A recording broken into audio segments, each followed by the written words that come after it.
John Frost looked on the gathered crowd, now 3,000 strong. With heavy heart, his voice rang loud as he sang this loveless song. God is a guide from field, from wave, from plow, from anvil, and from loom. We come our country's rights to save and speak a tyrant faction's doom. We raise the watchword liberty. We will be free. For when the rising tide is turned in every London quarter, Parliament comes crashing down with Robert's Rules of Order.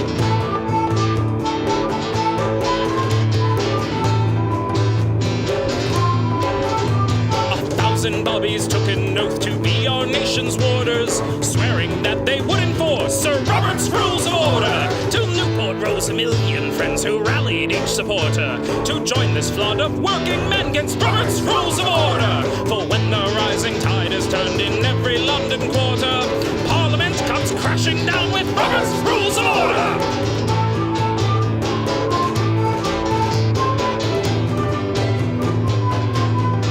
Like this, on the steps of Parliament, John Frost stood proud and tall. A hush fell on this great event as he told them one and all, depose the gentry and the crown, depose the House of Lords, or join the Queen in exile by Robert's Rules of Order. So Chartists, Luddites, Communists, recall each faithful martyr who died so you could have your new world Robert's Rules of Order.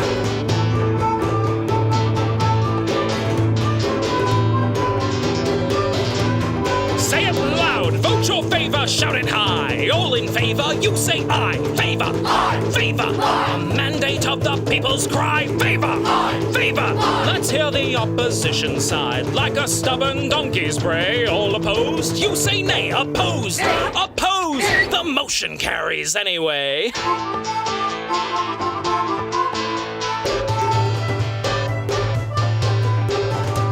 As currents change and bring to us our tear-corrupted warder, in chains subdued and ill-abused, he's left with no supporters. Mobility's will can then proceed by our own rules of order, and we'll all cheer for country's sake when Robert's drawn and quartered. For when the rising tide is turned in every London quarter, Parliament shall be reborn with Robert's Rules of Order!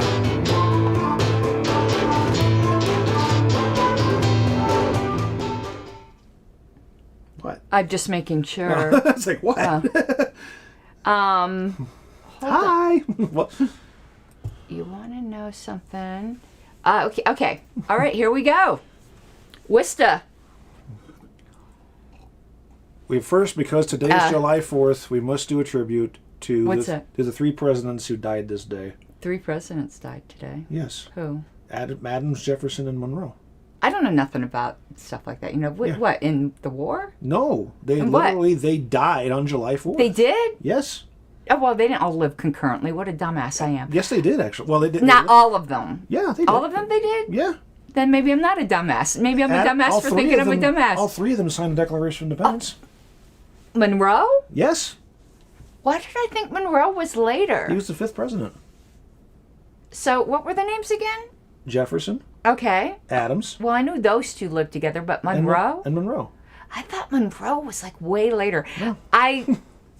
You can tell how nationalist. Washington, Adams, Jefferson, okay, listen, Madison, I'm going to tell you something. Everything I know about Quincy Adams. Everything I know about early American history, I learned from Hamilton.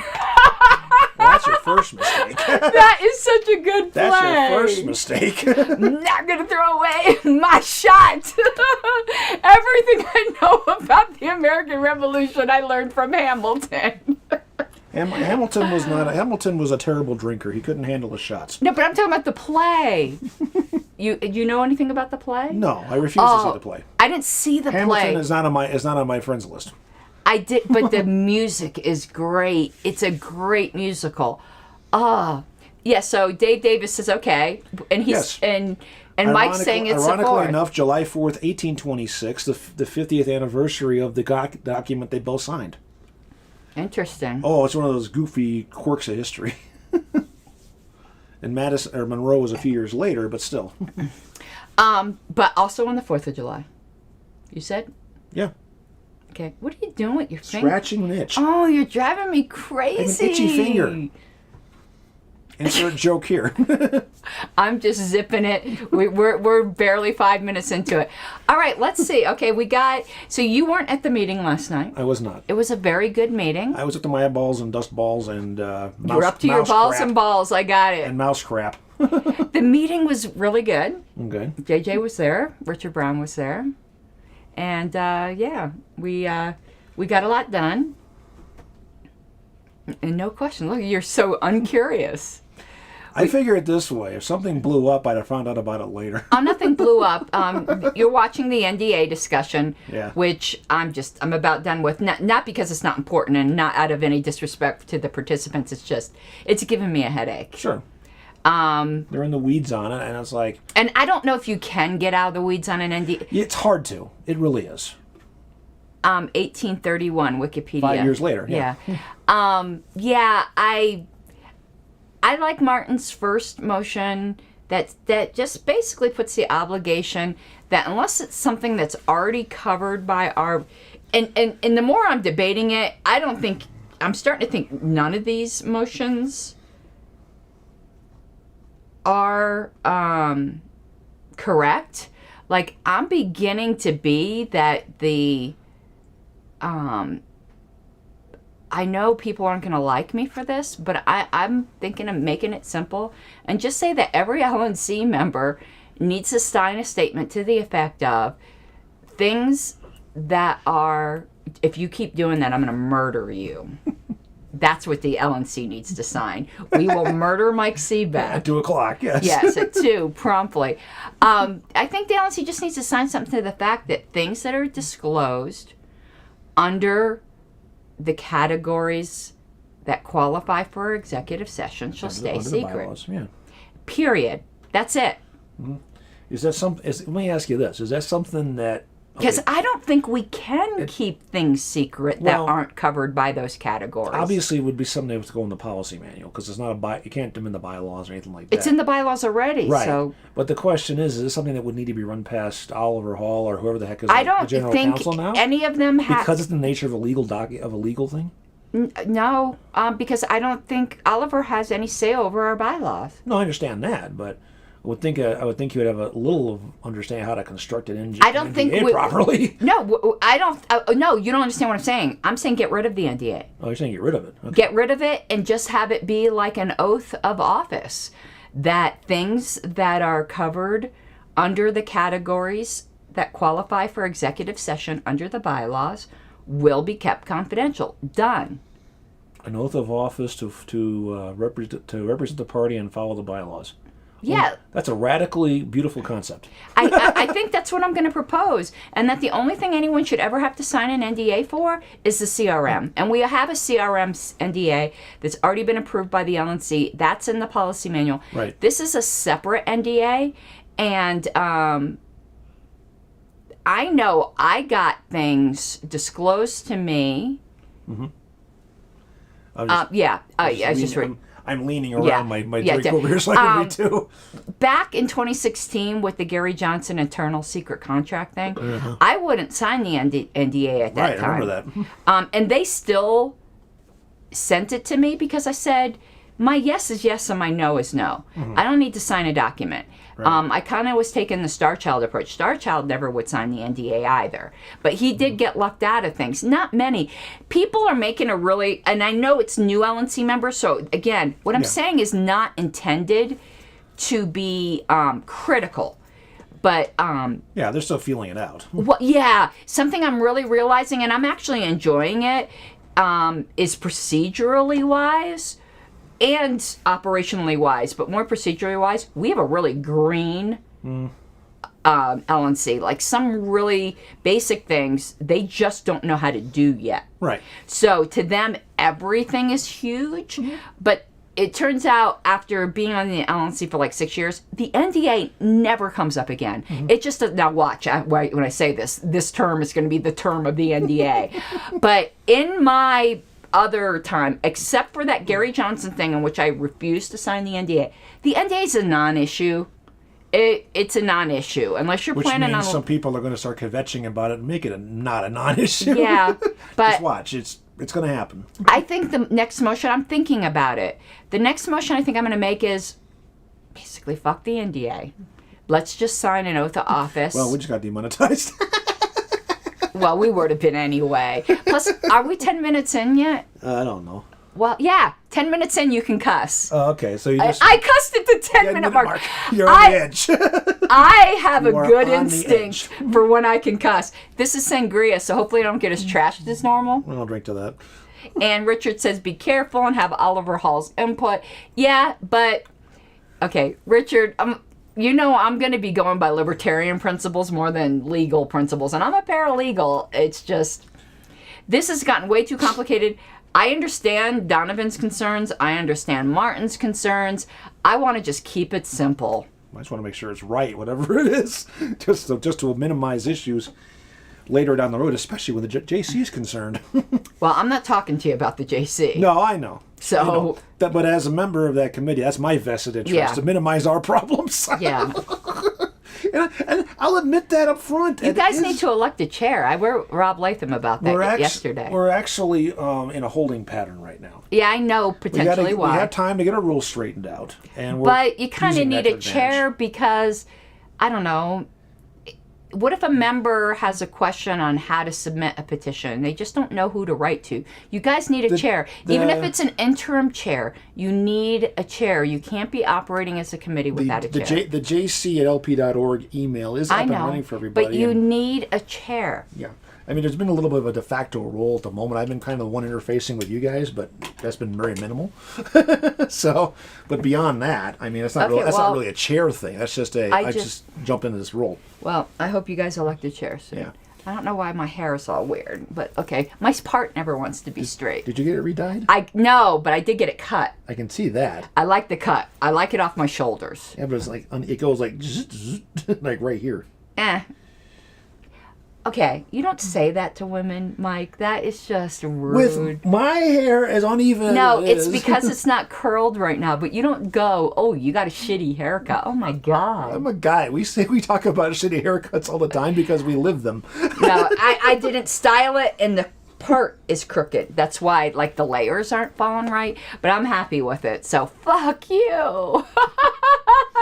Oh, thank you. Thank you. Hit her a comb.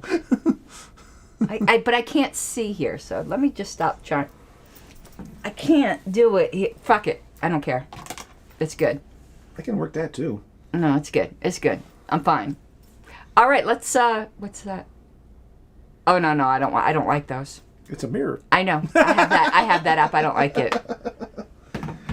All righty. So yeah, so we punted the secret discussion. Well, the discussion wasn't secret. The discussion about what we're going to sign for secret shit. And you didn't sign off on what you're going to sign off on. We didn't do well. Yeah. I signed the first NDA. I personally don't have a problem with it, but I understand why Martin does. Yeah. But the only reason I don't have a problem with it because I know what a non-issue this is. Yeah, it shouldn't be a number. But the new people don't know that. So I mean, just to rehash, what's covered for confidentiality? Employee salaries and that type of stuff, right? Employee salaries shouldn't be. They're public on the FEC site. Litigation issues. Yes. And what else? It's political strategy regarding confidentiality. Right. Personnel, which we've always taken which goes back to what I was talking about, yeah. But not personnel salary, because you can... Okay, personnel salary has always been confidential. Right. I don't agree it should be, because anyone can go to the FEC site and figure it out. Yeah, and to be honest, what difference does it make? And you're spending the party's money. When you're spending the party's money, I think eventually it needs...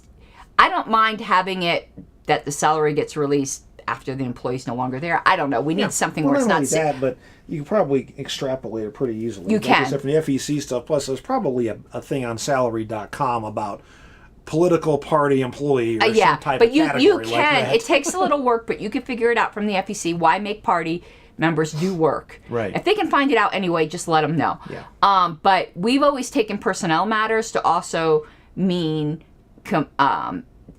issues with employees Sure. and issues with volunteers. We put volunteers under personnel, even though they're not paid. And I think that's the right thing to do. You don't talk about discipline. You don't air the dirty laundry. Right. And what else? There's one other thing there. Well, you mentioned the political strategy thing. I had political strategy, personnel, and legal. Those three. That's it. Yeah. So why do we need an NDA? The only thing we need an NDA for is the CRM.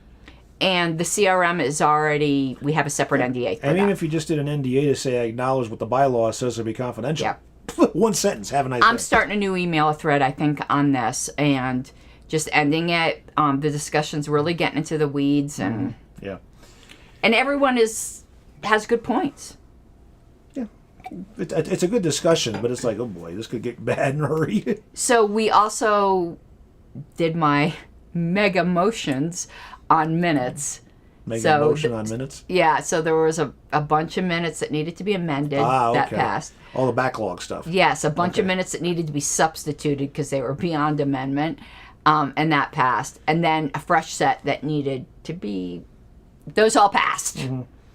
And the convention minutes themselves are coming along rather well. Yep, got one more day to do. Yep, so... And that's why I'm not just wearing the corset because it's pretty. Okay, this is my space one. Gotta admit, that's cool. But doing minutes... You need a laser gun or a utility belt. I do. But doing minutes, I tend to slouch. So I've been like this for like 20 hours, and my back, I have to now force my back into shape. So I'm not wearing this really for fashion statement. I'm wearing it medically, actually, to force my back. But it's cool looking. I'm chuckling, even though I know you're serious. Yeah, no, I'm definitely serious. I mean, I like this corset, but I figured if I have to wear ones for my back, I'm going to buy sexy ones. Why have those ugly, nasty... Forgive me for being a guy from them. Well, those look good on you. Yeah, no, listen, I show it for people to look. It accentuates the curves. Yeah, and I'm saying that as a guy, even though I'm happily married. And your wife's right upstairs. there. Yeah, I can say that and get away with it because, She would agree with me. Yeah, my back is just absolutely killing me. She wears corsets periodically too. So. Yeah, I've got a whole collection of them. I need some more though. But anyway, so what else happened? And it was funny. I don't care. I'll say this on this show. A certain former LNC member's like, she just made that motion to, soothe my ego? No, I made that motion because those minutes were not good, and anyone who voted to approve them should feel bad. Well, let's see. Former female LNC member. I didn't say female. You said she. Oh, well, that doesn't mean, well, whatever. That means I can get about 4 guesses. Okay, don't guess. 5 guesses. Because I would have said the name if I wanted to. Yeah, I can guess as one of 5 different people. So. But it's just silly. Like, you people voted to approve those minutes. I'm not blaming the author of the minutes. No. I'm blaming those of you, those 16 of you that had an opportunity to get it right, to correct this person. Everyone makes mistakes. Nobody, well, you guys will probably expect me as secretary to be perfect. Gene, I haven't shaved this lately. I'm letting it go until a certain thing happens. Yeah. And I should probably mention that. What? Because I don't know if you've heard. What? I'm changing jobs. Oh, no, Wayne told me. Yeah. Wayne doesn't keep no secrets from me. Yeah, I got a... Wayne didn't sign an NDA with me. No, damn it, all. Anyway, that's what NDA stands for. No, damn it, all. No, seriously, what's happening is that a company came to me. They called me, and they have offered me a position which is a career promotion and a decent raise in the middle of all this crazy recession. And it's a company I've been trying to get to for quite a long time. So how could I say no? Plus, the place I'm at now, there's some other issues going on I'm not going to talk about here, but things are getting a little stale and a little bit not good. So it was time to make the jump. And I'm going through the process right now, getting it all put together and going through and getting their steps to come on board. And did the drug test the pee in the cup thing the other day. Yeah, and you're terrible libertarian. You passed. I'm terrible at what? I always say I'm a terrible libertarian. I can pass a drug test. Yeah. Well, my world, I have to, but I know. No big deal. So it's slowly happening. In between that and losing the dog this past week and other dental chaos with the wife, it's been a nutball week. And I'm glad for the 3-day weekend, just to, And And be able to just take a step back and chillax a little bit and do things I'm like interviewing too for jobs, but I'll still be doing my live streams. It'll just be busier than normal. I hope you land one of them as quickly and as good of a fit as possible. Well, I need some medical stuff, and I want to get one where I can get Wayne on the plan because he needs some medical stuff. Yeah. So anyway, we'll see. Let's see what else. So what else passed is we deleted the policy manual limitation on the number of committees that LNC members can serve on. Mm-hmm. It just had unintended consequences. Right. It was a good idea. Yeah, you've gone over that a lot in the past. Yeah. And the social media policy, which was a nightmare. That one people were complaining about separately. But so explain better, please. Okay, for one thing, it went from page 74 to 91. Oh my God, 17 pages? Yes. That's not a social media policy. That's a novella. Right, and most of it had to do with mechanics, like how do I moderate posts? Not what's the criteria for moderating posts. Like literally, how do I do it? It was process, not context. Yeah, exactly. It wasn't policy. So, and a social media policy doesn't belong in the LNC policy manual. No. It belongs in the volunteer guidelines for the people that do that. Most of us have nothing to do with that. So that got deleted. So we just trimmed 17 pages off of the policy manual. Do you guys have process manuals for staff? Yes. Okay, that's where it belongs. Yeah, that's where it belongs. Not enough. But yes, and it's kind of like what I put out for the regional formation manual and things like that. We need sub stuff for things like that. It doesn't all belong in the policy manual. It's policy manual bloat. I'm not a policy manual minimalist, but I do think you should only put in there what belongs in there. Sure. In a lot of places they have a thing called a P&P, policies and process manual, where they combine the two. But frankly, you don't want to combine the two.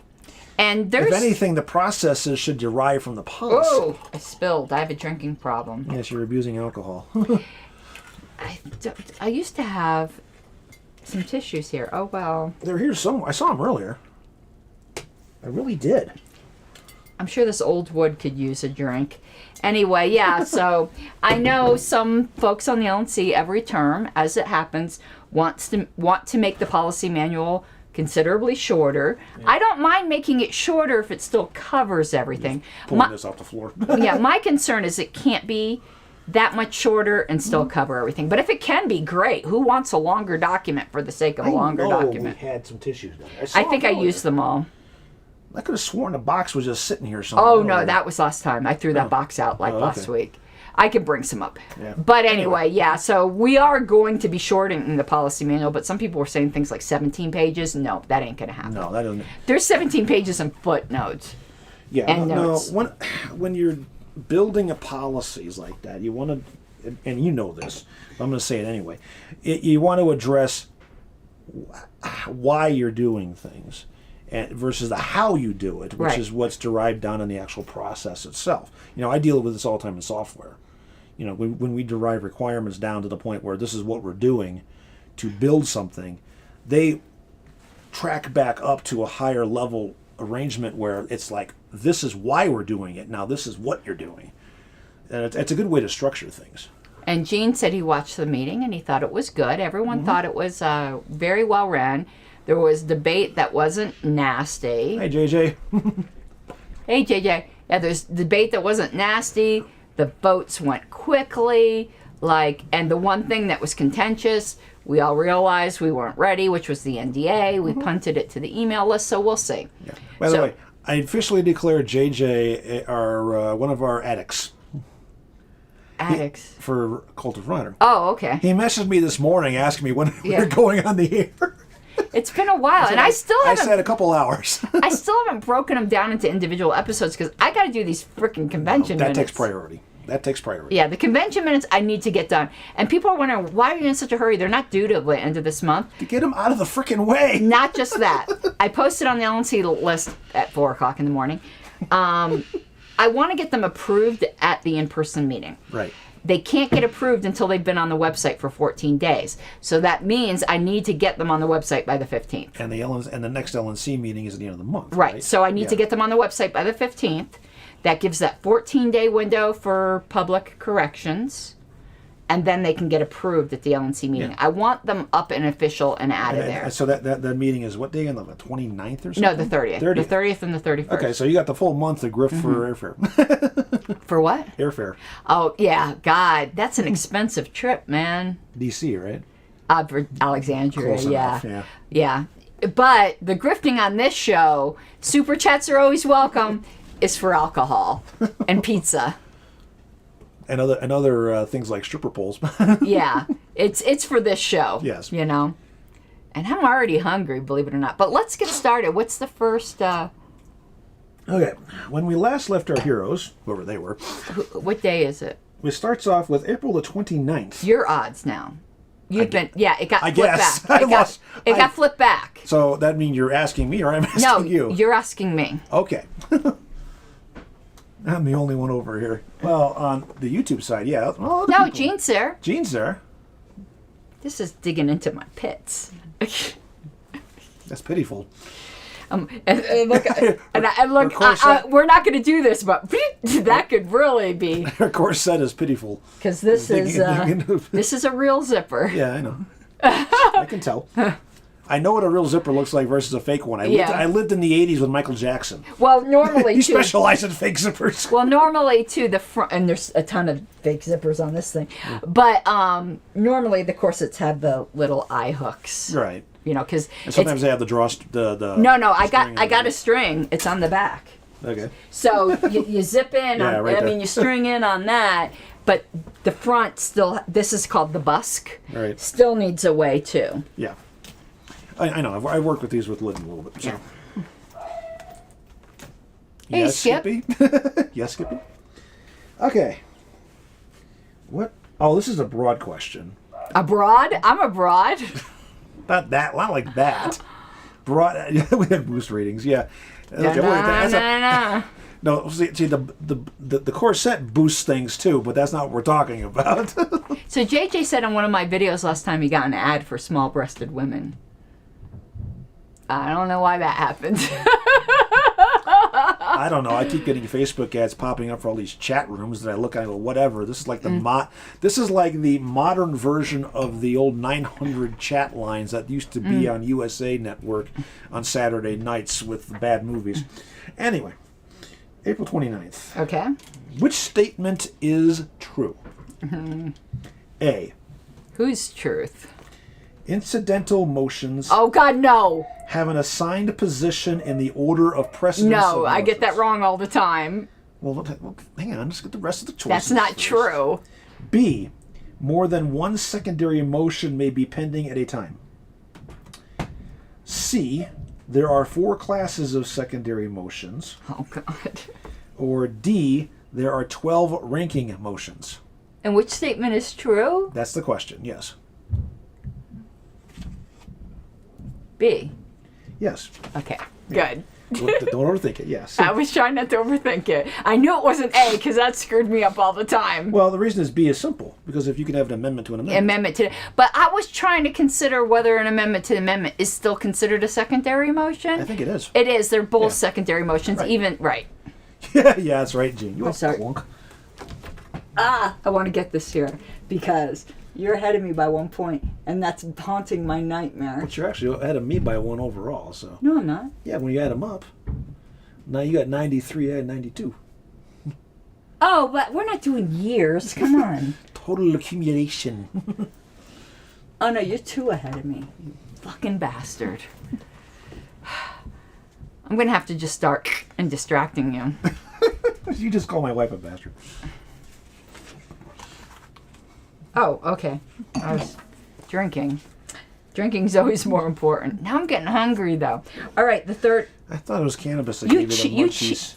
And I don't smoke anymore, and it does, though. Did you cheat? No. Yeah. Who believes that? I don't believe it. If I was cheating, that zipper'd be down. Kidding. All right. Super chats, though. Okay. You ready? I think so. All right. If an organization schedules the dates of its regular meetings in advance of each meeting by resolution. Wait a minute. Slow that down and start that over. If an organization does what? Schedules the dates of its regular meetings in advance. Okay. Of each meeting. Okay. By resolution. Okay. A. Members must be notified at least quarterly of the schedule. B. Members need only be notified of changes to the scheduled dates. The hell was that? C. Members must be notified. Wayne, stop moving the furniture! Wayne, what are you doing? C. Members must be notified in advance of each regular meeting. It's not that one. D. Members must be notified at least 2 weeks in advance of each regular meeting. It's not that one either. Give me A and B again. Members must be notified at least quarterly of the schedule. And B. Members need only to be notified of changes to the scheduled dates. I'm sticking with B because I know that's right. A could be right, but I'm pretty sure B is. It's C. You weren't listening. What?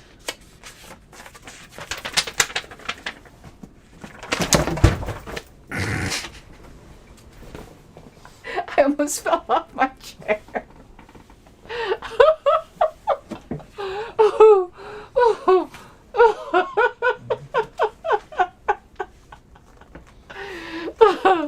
How dare I defile the Holy Writ? Hold on a second here. Oh, the cards fell down here. Yeah, JJ got it right. But JJ, will you let me know again? Because I lost the notes for Wisconsin. I got that book. You told me to get that Parliamentary Opinions book. Did you get the rest of them? Yeah. We're missing one. We're missing May 1st. That's what I'm looking for. Did it get stuck in there somehow?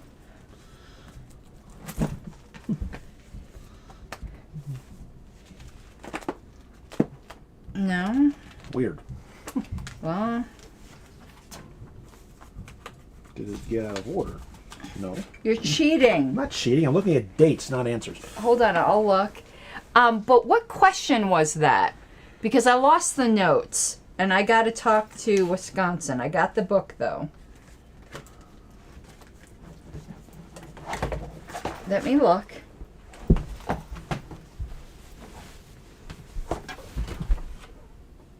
I don't see nothing down here. I don't either, but maybe we just missed it in the pile. I don't know. You're cheating because that's one of mine. No, I'm holding today's in my hand. This one's just sitting over here. But I'm just saying. Ow! I didn't do it, whatever it is. I stubbed my toe on the heater. Okay, somebody dial 911 for a tow truck. Okay. Hey guys, when you give the answers, don't just say, tell us what B is. Okay. We'll get there. All right. So, now you can say what it is. Okay. The question was, we'll repeat the question because of all this interruption for trying to figure out where things run off to. If an organization schedules the dates of its regular meetings in advance of each meeting by resolution, A, members must be notified at least quarterly of the schedule. B, which is what I thought it was, members... Oh, calm down, JJ. Oh, no, I needed that. Oh. Yeah, that was something I asked him for. Oh, something else. Okay. Yeah. Never mind. Okay, B, members need only be notified of changes to the scheduled date. That's what I thought it was. Okay, when you're reading this, I want to run up and get that book, because this is important. Go ahead. C, members must be notified in advance of each regular meeting, which is what they say is the right answer. And D, members must be notified at least 2 weeks in advance, of each regular meeting. So they say it's members must be notified in advance of each regular meeting.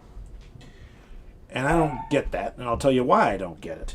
Because you've already established those dates in advance by resolution that establishes notice as a regularly scheduled meeting.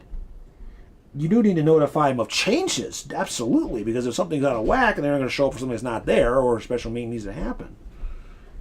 But I don't get what they're saying. It must be in advance of each regular meeting. You've already provided that notice by the resolution.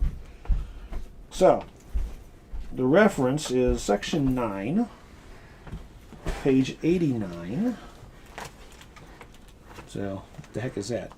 Parliamentary Opinions, Solutions to Problems of Organizations. Abolish the organization, problem solved. Anyway,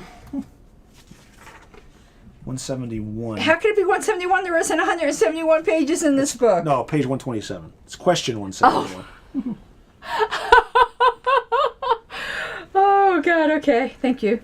Okay, this was 89, 10 to 14, which is section 9, particular types of business meetings. This is in the very first paragraph, which I will read here. The term regular meeting or stated meeting refers to the periodic business of meeting of a permanent society, local branch, or board held at weekly, monthly, quarterly, or similar intervals, for which the day, parentheses, as the first Tuesday of each month, should be prescribed by the bylaws, and the hour and place should be fixed by a standing rule. Bylaws. Bylaws.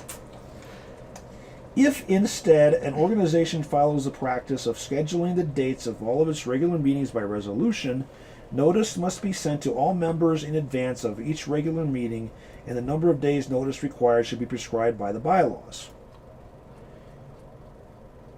Well, Right, so it's B. well, they're saying it's B, and they're saying it's... No, they said it was C. Or C, whatever. I said it was- Yeah, you said it was B. C. I said it was B because it changes. No, but you have to let them know. But you are. It's called what the resolution Yeah, but does. C is the best answer. See, I'm arguing that notice was already given by the resolution. That is notifying them in advance. And that way, and it's scheduled. You're talking about notified of changes to the scheduled dates, but they Yeah. were already scheduled. Right. So that has nothing to do with it being done by resolution. C is the best answer. Ideas that we consult the bylaws that might not have the resolution. Well, that's not on us for them to read the damn things. We can lead them to the water, but we cannot make them drink. So now we're going to go to this because I want to ask you your opinion on something, Okay. which JJ had to help me with. Wisconsin. Okay. They have bylaw. Yeah, My face is up here. I'm Mike. looking here. Here's Mike. Watch my face. No, I bow my head when I start thinking. No, you're going. I'm gonna do it. Like, hold on. That's what you get for having cleavage. But anyway. All right. Now what about Wisconsin?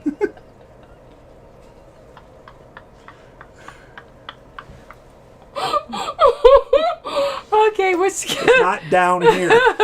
Wisconsin. They have in their bylaws. I notice how you're looking straight ahead now.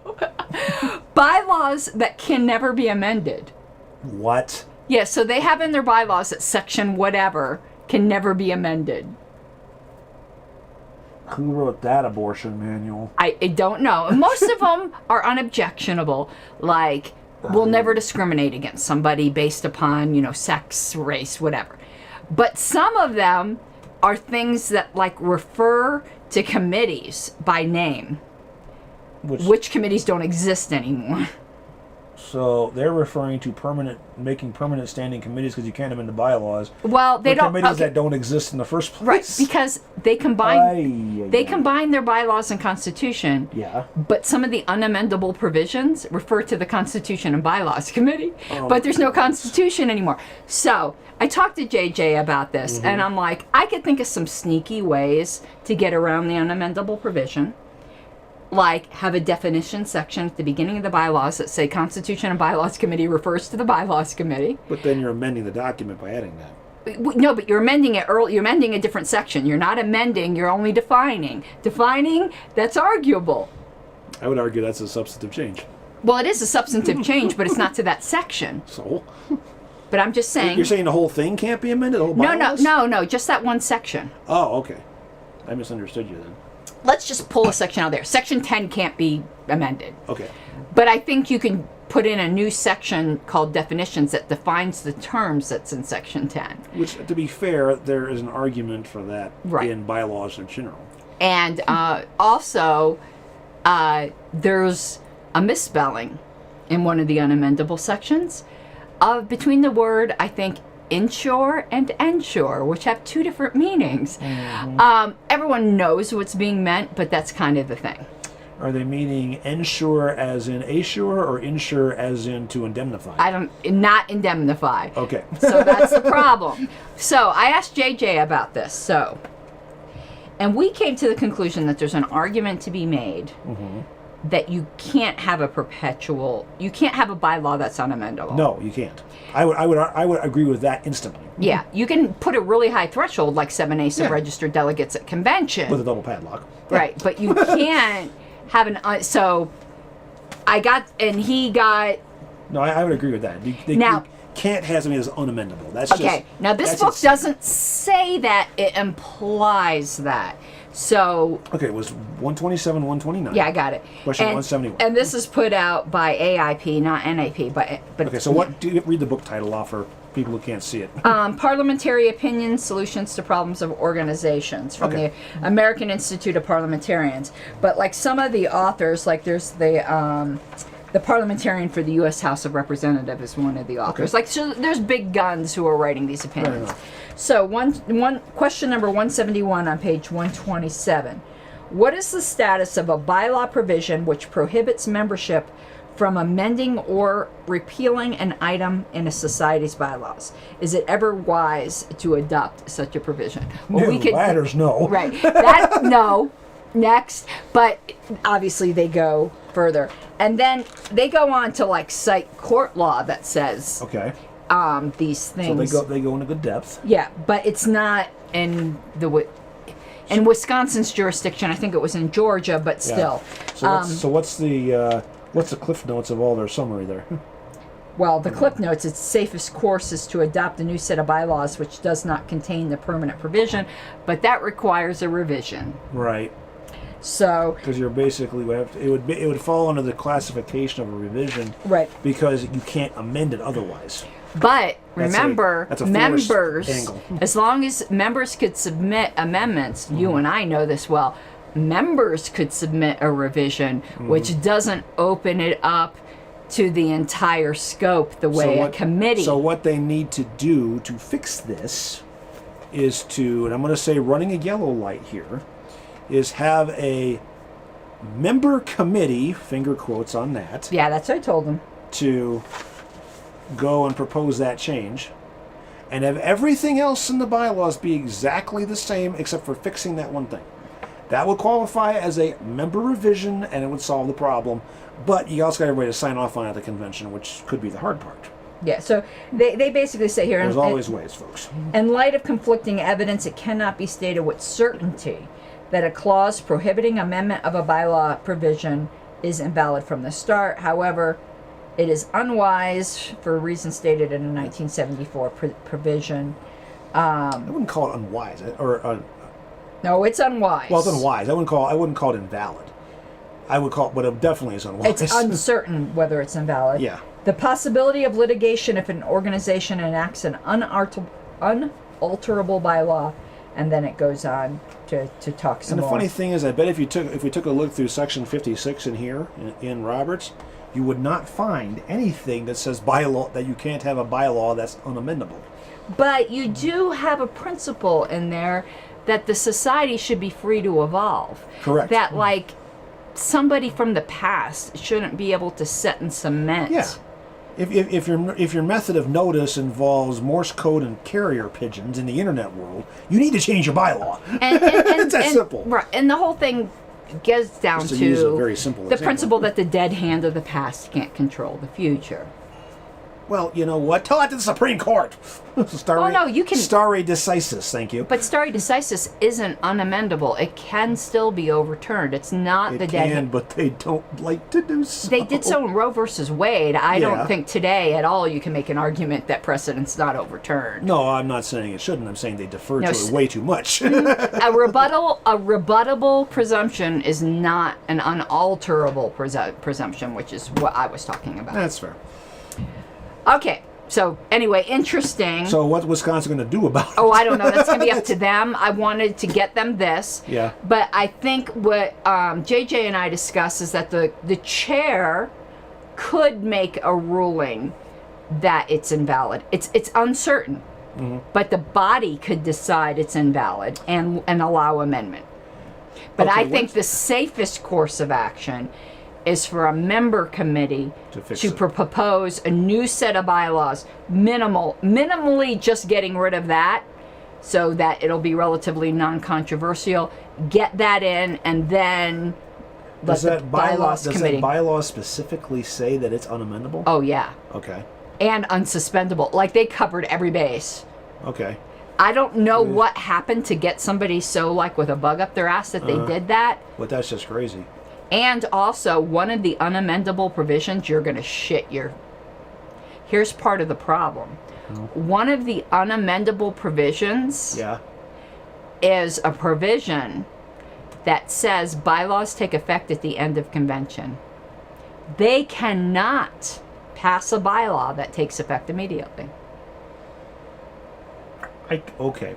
I can understand the mentality about that. But the unintended consequences are a bitch. The question is, was that part of their bylaws pre-merge, or was that part of their constitution pre-merge? It doesn't matter. Well, no. I'm looking at origin. No. Please don't complicate things. I've already been through all of this. Yeah. No, it's there now. Yeah. That's just. There's a problem with the merge. It's a whole other story. That's why I don't want to go there. It sounds like it was a residual. Is where I'm going with that. But in any case, no, it's not a residual. It's a valid provision that was in there. It was in both of them. Yeah, because we were very careful about that one. Yeah.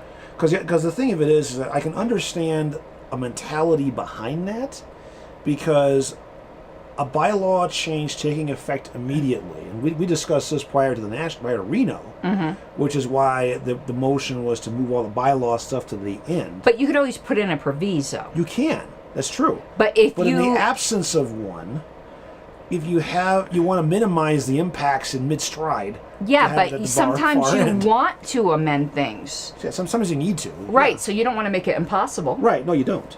And they did. So what I'm saying is hair stuck in the Velcro. I can appreciate the mentality of it, but there's problems to it. Right, it should have said, unless a proviso says otherwise, bylaws do not take. It should have flipped the standard. Right, which is the standard we normally use. If we need to have an immediate or a delay on it, we put the proviso in the hand. But I mean, if you were concerned that people would be ambushed by something that takes effect immediately, right, they could have in the bylaws flipped that standard and say it doesn't take effect immediately unless a proviso says it does, rather than it needing a proviso not to. Right. They could have flipped that standard. Yeah. And while JJ is right about a nature of rule of order, if it applies in the meeting, but the type of changes we're talking about aren't things that just apply in the meeting. Right. So. Yeah, because I was listening in the bylaws, and Alicia was right. It's bizarre. Our national bylaws are messed up, but well, I've been saying that for the past 15 years. that where Aaron at first moved to amend bylaws 15.2, because he's right. As you read it, it does mean that the candidate with the lowest votes can only be dropped in the initial round of voting for party officers. And remember, he wanted to amend that to say for subsequent rounds as well. But Alicia correctly pointed out later that that's a bylaw in the nature of a rule of order and it can be suspended. Right. But we need to just... Yeah, because when that happened, we're talking about the vice chair race, because even Ken was a little confused about, okay, after that second round and there was still... and nobody still had a majority, the answer is then what? And I know we had a powwow up on the stage, and Richard Brown was in on that, and he agreed with me. I said, look, that suspension only applied to this vote. Because if you want to apply it to further votes, it causes an absurdity. JJ says when it goes into effect is in the nature of a rule of order. The section that says it can't be amended also says it can't be suspended. Right. Wisconsin really locked down that provision. Yeah, it can't be suspended either. They locked it down, encase it in concrete, then encase the concrete in 6-inch steel. Yeah, so I've been talking with them about what they can do to fix some of this stuff because it's not serving them well. No, that's a major what the hell. Yeah. They got to fix that. That's all. But I was waiting to get this book to be able to copy that chapter for them. But now that I see the chapter for myself, the best thing is for them to do a bylaws committee, a member committee. Yeah, because the way that's written, the way you describe it, they can't even have the chair at a convention take a point of order about it and defer it to the body to decide. I think they can, no.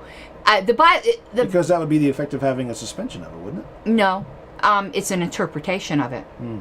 And the bylaws, the ultimate interpretation of the bylaws is up to the body. Right. And this book does say it's unclear, it's ambiguous whether or not a permanent bylaw is invalid from the start. So I think the chair can put that question to the body. But the fact is, it can be raised over and over and over and over again until the bylaws are amended. Right. So the easy way is just to fix the damn thing. Yeah. Yeah. This is why we take walks through the bylaws, folks. We find all sorts of interesting, weird crap like this. Yeah. All right, so is it me now? Yeah, I ask you. But I can't wait to sit and just read this book. However, I'm such a fucking geek. We have a problem. What? The previous question was April 30th. We're missing May 1st when it's not a Sunday. Well, now you're back on evens because we lost We'll just flip it over. Okay, fair enough. Okay. No, I don't know where May 1st went. That's what we were looking around for a few minutes ago. Yeah, so now you're back on evens and I'm on odds. Okay. Hang on, I gotta read this myself. Figure out what to talk about. This sangria is getting to me. Well, that's your problem. I know. I always get drunk these meetings. And then I sleep, and I wanted to do part 3 of minutes tonight. You mean you can't do minutes in your sleep? Wayne's what kind of secretary are you? I'm kidding. Wayne's got to dye my hair tonight. Okay. Just don't spill the ink on the minute. The hair dye on the minutes, yeah. Well, minutes are all electronic right now. But and don't spill on your keyboard. In July... Yeah? We're in July. Robert Brown... Richard Brown. Excuse me, Richard Brown, I'm drunk. It's from AIP. I found it for $7 on Amazon. Yeah, Parliamentary Opinions 2. I gotta go look on AIP because I want to get, I collect certifications. You know how I am. I'll wallpaper your room with the studio. Okay. I hope I understand what they're asking here. I hope I understand. This is a complicated question. Oh God! I think. Okay. Pardon me if I murder this, but I'm gonna try. Instead of referring a matter to a committee, comma, parenthesis, the assembly may establish, close parenthesis, a number of breakout groups with every member urged to participate in a group. The groups, plural, possessive, conclusions are reported, colon. A, to the assembly for the final decision. B, through a moderator directly to the assembly. C, conveyed to a committee that assembles them and attempts to report to the assembly. Or D, all of the above. What? I said this was complicated. So you go in breakout groups. Each breakout group comes to a conclusion. Yes. And then how do you put those together for the... How do you report them back? Yeah. Okay, go to the answers again. Okay. A, to the assembly for the final decision. B, through a moderator directly to the assembly. C, conveyed by it to a committee that assembles them and attempts to report to the assembly. Or D, all the above. A. It's actually D, which I find a little weird. But That's weird. This is guessing. Way down in the weeds. Okay, we're going to need to read this because... And Richard, this is volume 2. Yeah, this is way down in the weeds. So. But it's the AIP one. I have the parliamentary questions and answers from NAP as well. I don't think I have volume 2. I have volume 1 and volume 3. Volume 2 seems to be MIA, and I can't find it anywhere. But those are bigger. That's what she said. And they're hard. That's what she said. That's what she said. And we're slacking. The volume sucks. Yeah. Well, that's because it's the little thing there. Parliamentary Opinions 2? Yes. Yes. But not 82 through 90. What are you talking about, 82? Talking about years? That's the copyrights. Ooh, I have a thing here. This used to belong to Joseph Hairston. In Washington. Oh, yeah, 82 through 91, yeah. Yeah, that is it, yeah. Sorry. Once we look at the subtitle page, yeah. Yeah. And we got his phone number. We should call him up and say, dude, we have your book. We have your book. Send us pizza and beer money or you'll never see it again. Yeah. So copyright 1992 by AIP. Okay. I have found the appropriate section here. Oh, okay. It is under section 52, Committee of the Whole, of all places. Careful! Man, you're going to spill your wine everywhere. Section 52. Hold on a second. We're putting this over here. Okay. Out of the way, so you don't wind up spilling all over your keyboard, your microphone, or God knows what else. Section 52. And you're really in trouble. Page 541-ish. The section is called Aids to the Crystallization of Opinion. What the actual hell? Yeah, I know. It's towards the end of the section.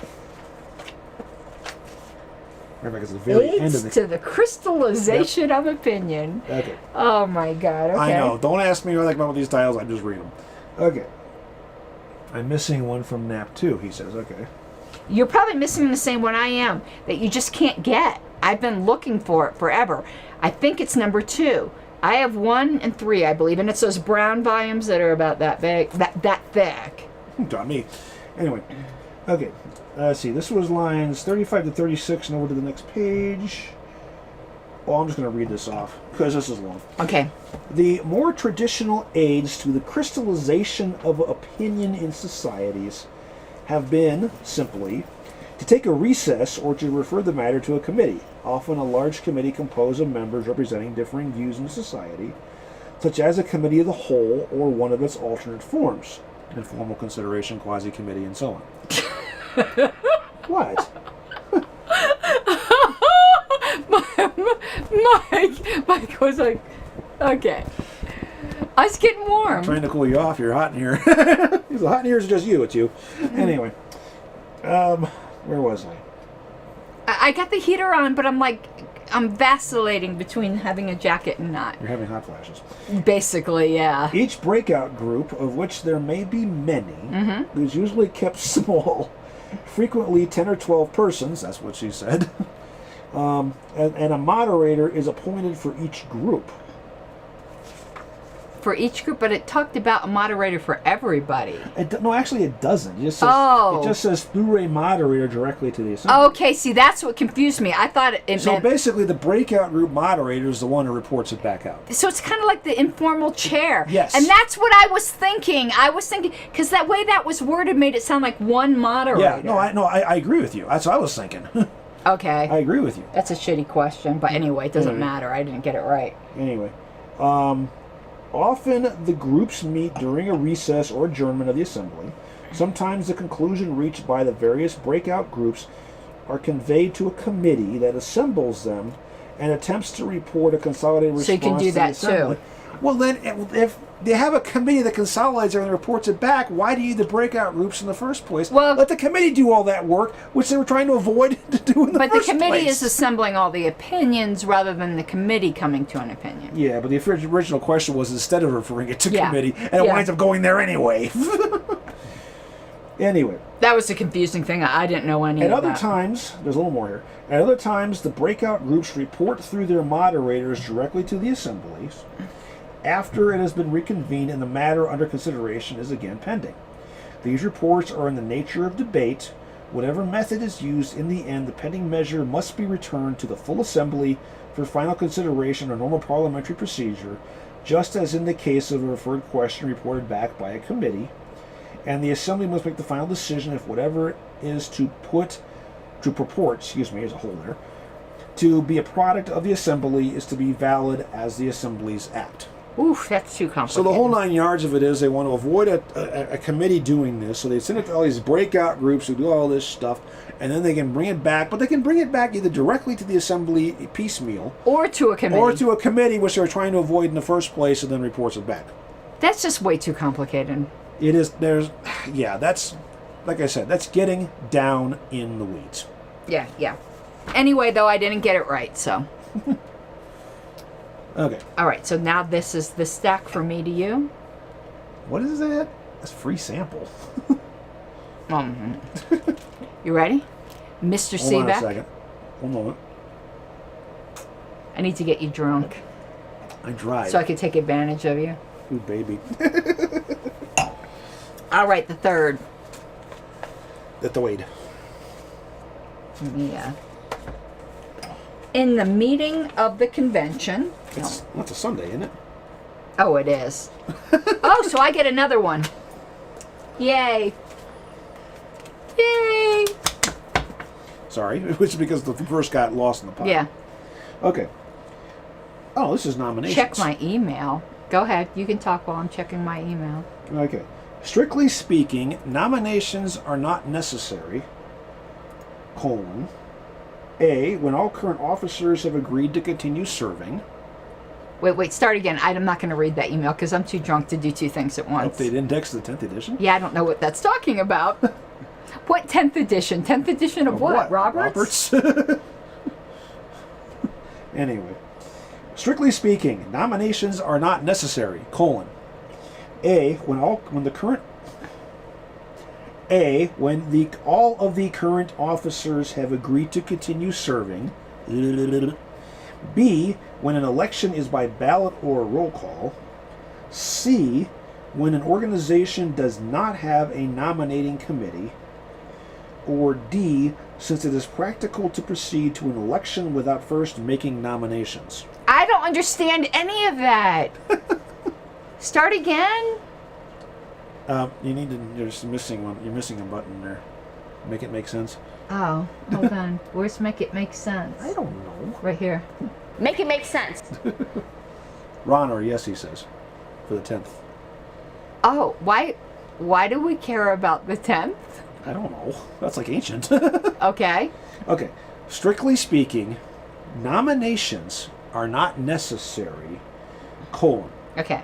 A, when all of the current officers have agreed to continue serving. B, when an election is by ballot or roll call. C, when an organization does not have a nominating committee. Or D, since it is practical to proceed to an election without first making nominations. None of those make sense. But the one that makes the most sense, even though I think it's shitty, is A. You sure?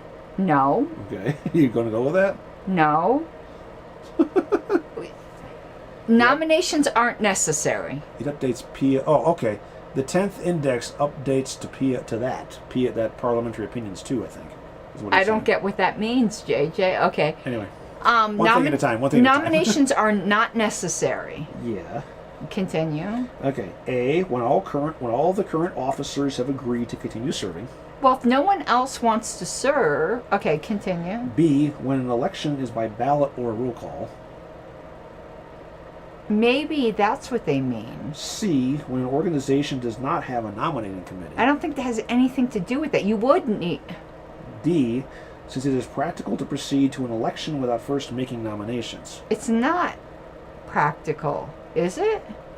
B then. It is B, actually. Yeah, that makes no sense to me, though. I'll tell you why. Why? Okay, because You could write it in? you can write it on a ballot, and if you're having a roll call vote on an election, you have people, okay, all favor of electing so-and-so. But I still You think rattle 'em off. nominations you should always have nominations. Well, I agree with you. But what they're talking about here is that, under the letter of the rules, you don't need to do it under these circumstances. Well- As a customary practice, yes, you should. Okay. We agree on that. B. I said it right then, but Yeah, you gave me a after you- big hint. Oh, yeah, I asked you if you were right or not, if you're sure or not. Because none of it made any sense, and you agreed none of that made any sense, but I still got it right, so. We're even now. You know what it is on that one? We are so used to our own custom. Our own. I know, we're so locked into the But you know LP. what? It makes sense the way we do it. He did it again. It makes sense the way we He do went, it. Here, hold on, I'm going to do Mike. It made sense. I'm a guy. I'm not blind. I have had my eyes fixed. I have heard it. Mike. So Yes. Take it as a compliment. Yes. Mike.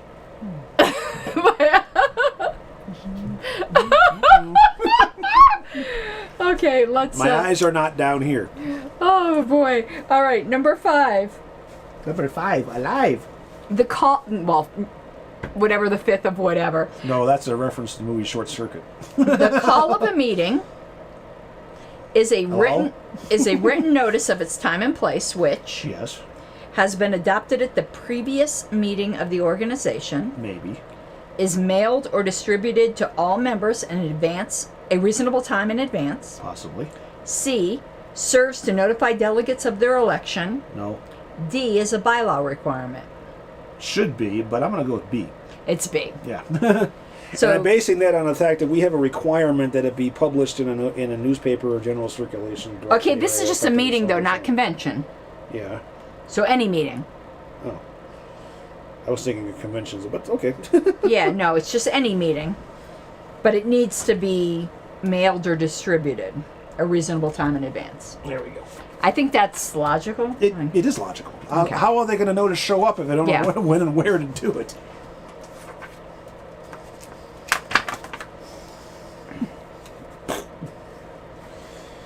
Okay, well, that's not right.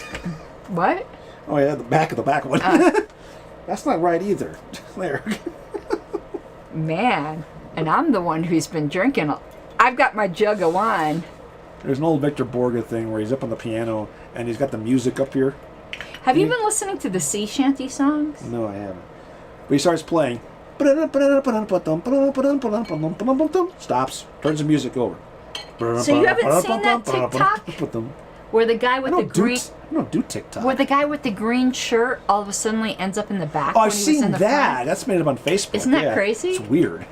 So that song. Because the other colors also shift when they're all rotating around like that. And I keep but isn't that song good?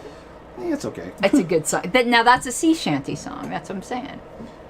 Although Gene posted up today on his Facebook page, no more fucks to give. Mm-hmm. Yeah, that's funny. Which is hysterical. Yeah.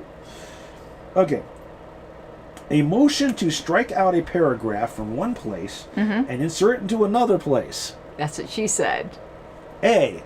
Oh God, that's what she said. You're going to get this question correct because this is a very, oh God, no, very easy. I've been drinking a lot. No, this one I'm. Okay, a motion to strike a paragraph from one spot and put it in someplace else. And put it in somebody else. A is not permitted. No, you're allowed to do that. Right. B is a form of substitute. No, it's not. C is similar in type to a motion to strike out and insert words. Yes. Or D allows for material amendment of the paragraph as it is inserted into another place. As? Yeah. In other words, what they're saying is you pull it out of one place, amend it, and put it in another. As part of the putting it in the other place. You do have to do that.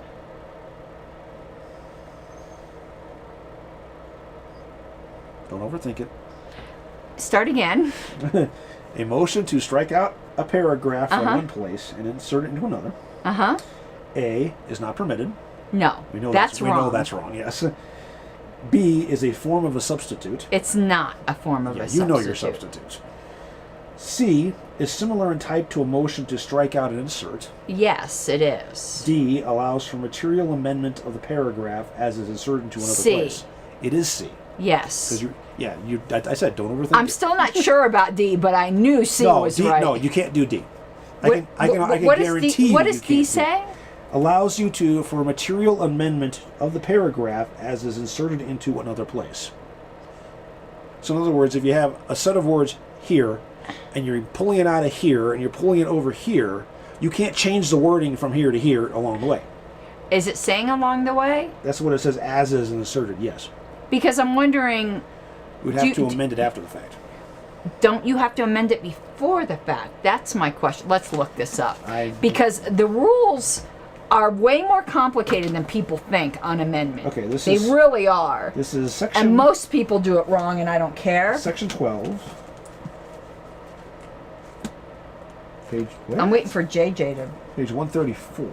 I'm waiting for JJ to pipe in. What? This reference is different. It says Part 2, Question 85, Reference 134, Chapter 6, Section 12. So we need insert... There's no page number here.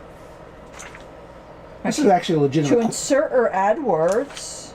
To insert or add a paragraph. Section 1231 in the 12th. Hang on, I'm working there. The rules for insertion or addition of a paragraph. Oh, no, but we want strike and insert. Here. No, hang on. I'm fine. I'm looking. Yeah, there's no actual page reference here. So I'm I need strike and insert. 134. To strike out words. Here we go. To strike out a paragraph. There is an essential difference between the motion. No, I want to strike out and insert. To strike out and insert applying to words.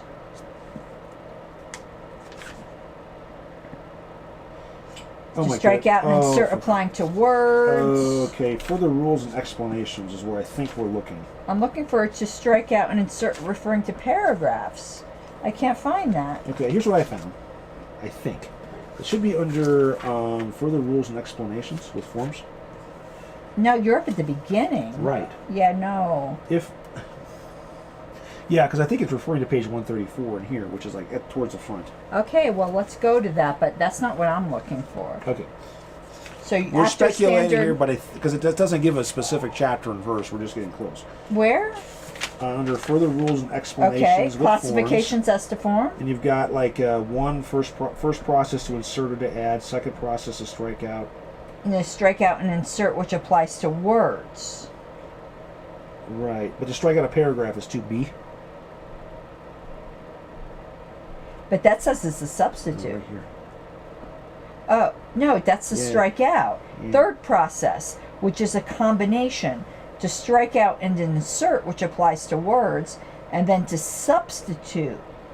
That is in effect to strike out a paragraph or the entire text of a resolution, the main motion, and insert another in its place. Another in its place, not the same one. Okay, let's reverse them in here. Yeah, this question is about inserting the words insert into those words into another place, not insert words to replace it. Yeah. Okay, no, go to 12.9. Go to 12.9. That is forms 1A and 2A relating to words can be applied to change the wording within a single sentence or occasionally two or more sentences that make up part of a single paragraph. Right, keep going. Okay, forms blah blah relating to a paragraph can also be applied to a section, article, or larger unit. That doesn't help. Okay, do you have the... you don't have the asterisks I do on this page. Actually, yeah, they're right here. First one, it should be noted that... a motion to strike out a paragraph from one place and insert it in a different place is also possible. Such a motion is not a motion to substitute. Right. It is similar to the second of the two types of the motion to strike out and insert discussed in 1258 through 59. The wording of the paragraph cannot be materially amended by a motion of this type or by any secondary amendment to it. Right. Okay, but once it's been moved, the transferred paragraph may be amended by any of the usual forms. That's what I was saying. That means my question was, did it need to be amended before or after the move? Right. It's after the move. I was saying it was after, yeah. Okay. Because you want to move it to where you want it to go, then you got to make sure it matches up with what the hell is there. You can amend it before, and then once it's amended, decide it doesn't belong there and move it, though. That's possible. Yes, That's messier. Okay, got it. Okay. So in the current edition, that is footnote 4. I'm looking for... It's the second footnote. So it's 12, and you got it right. 3B, footnote 4. Yeah. Because all this says is reference 134. It doesn't say anything else. So we're looking around going, what the hell is it? Excuse me. By the way, Richard, I think we made a wrong call on convention. Uh-oh. Okay, so it doesn't matter. I don't know what the vote was. I don't know if it would have passed. But, no, it failed, so it didn't matter. That's right. So Ted Brown, after the third round of vice chair voting, moved to adjourn. And then all of us went into this huge huddle as to whether this would require a majority vote or a 2/3 vote. I remember that. And we came down saying it required a majority. I think we were wrong. I think it required a 2/3 because there was a previous motion to suspend the rules that said we would not adjourn until the vice chair was elected. So in isolation, I remember seeing that. In isolation, it would have required a majority.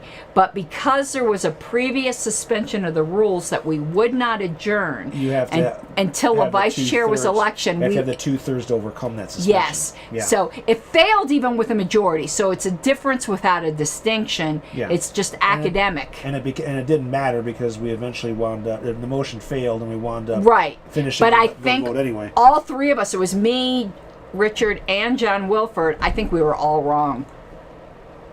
Yeah, I remember that motion because we were in the middle of tallying stuff at the time. Yeah, I think we forgot about the prior motion to suspend. Yeah, I think that's what happened. And the live notes weren't good. And at the same time, people were like, no, let's get this over with. Yeah, but it failed with a majority, so it definitely would have failed with a 2/3. Yeah. But yeah, I think we were all wrong. And Richard, I'm wondering if you remember that and if you agree now. But in hindsight, without, all the pressure, I think all three of us got that wrong.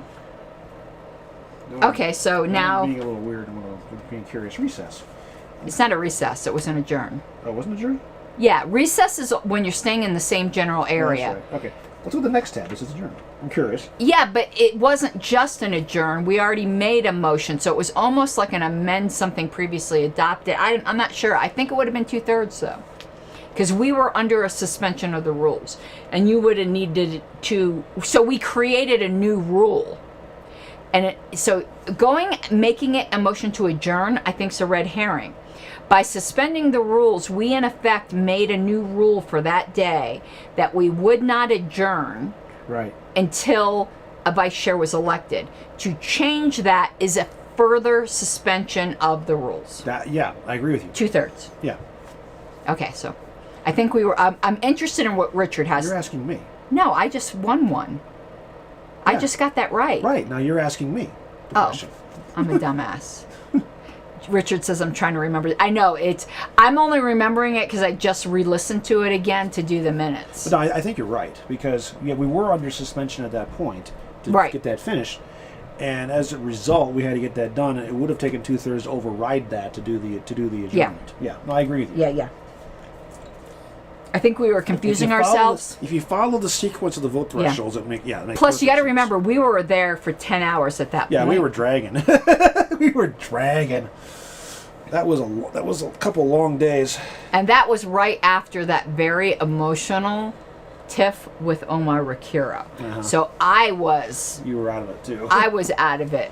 And that was right before we had to figure out, well, what happens with the next vote because of that top two thing. And Omar was upset. I was upset. He's a good friend of mine. So then, first I was upset at him, and then I was upset because he was upset because he's my friend, and I don't like seeing a friend upset. Yeah, you guys sorted it out afterwards. Yeah, so the minute Omar started crying, I was done.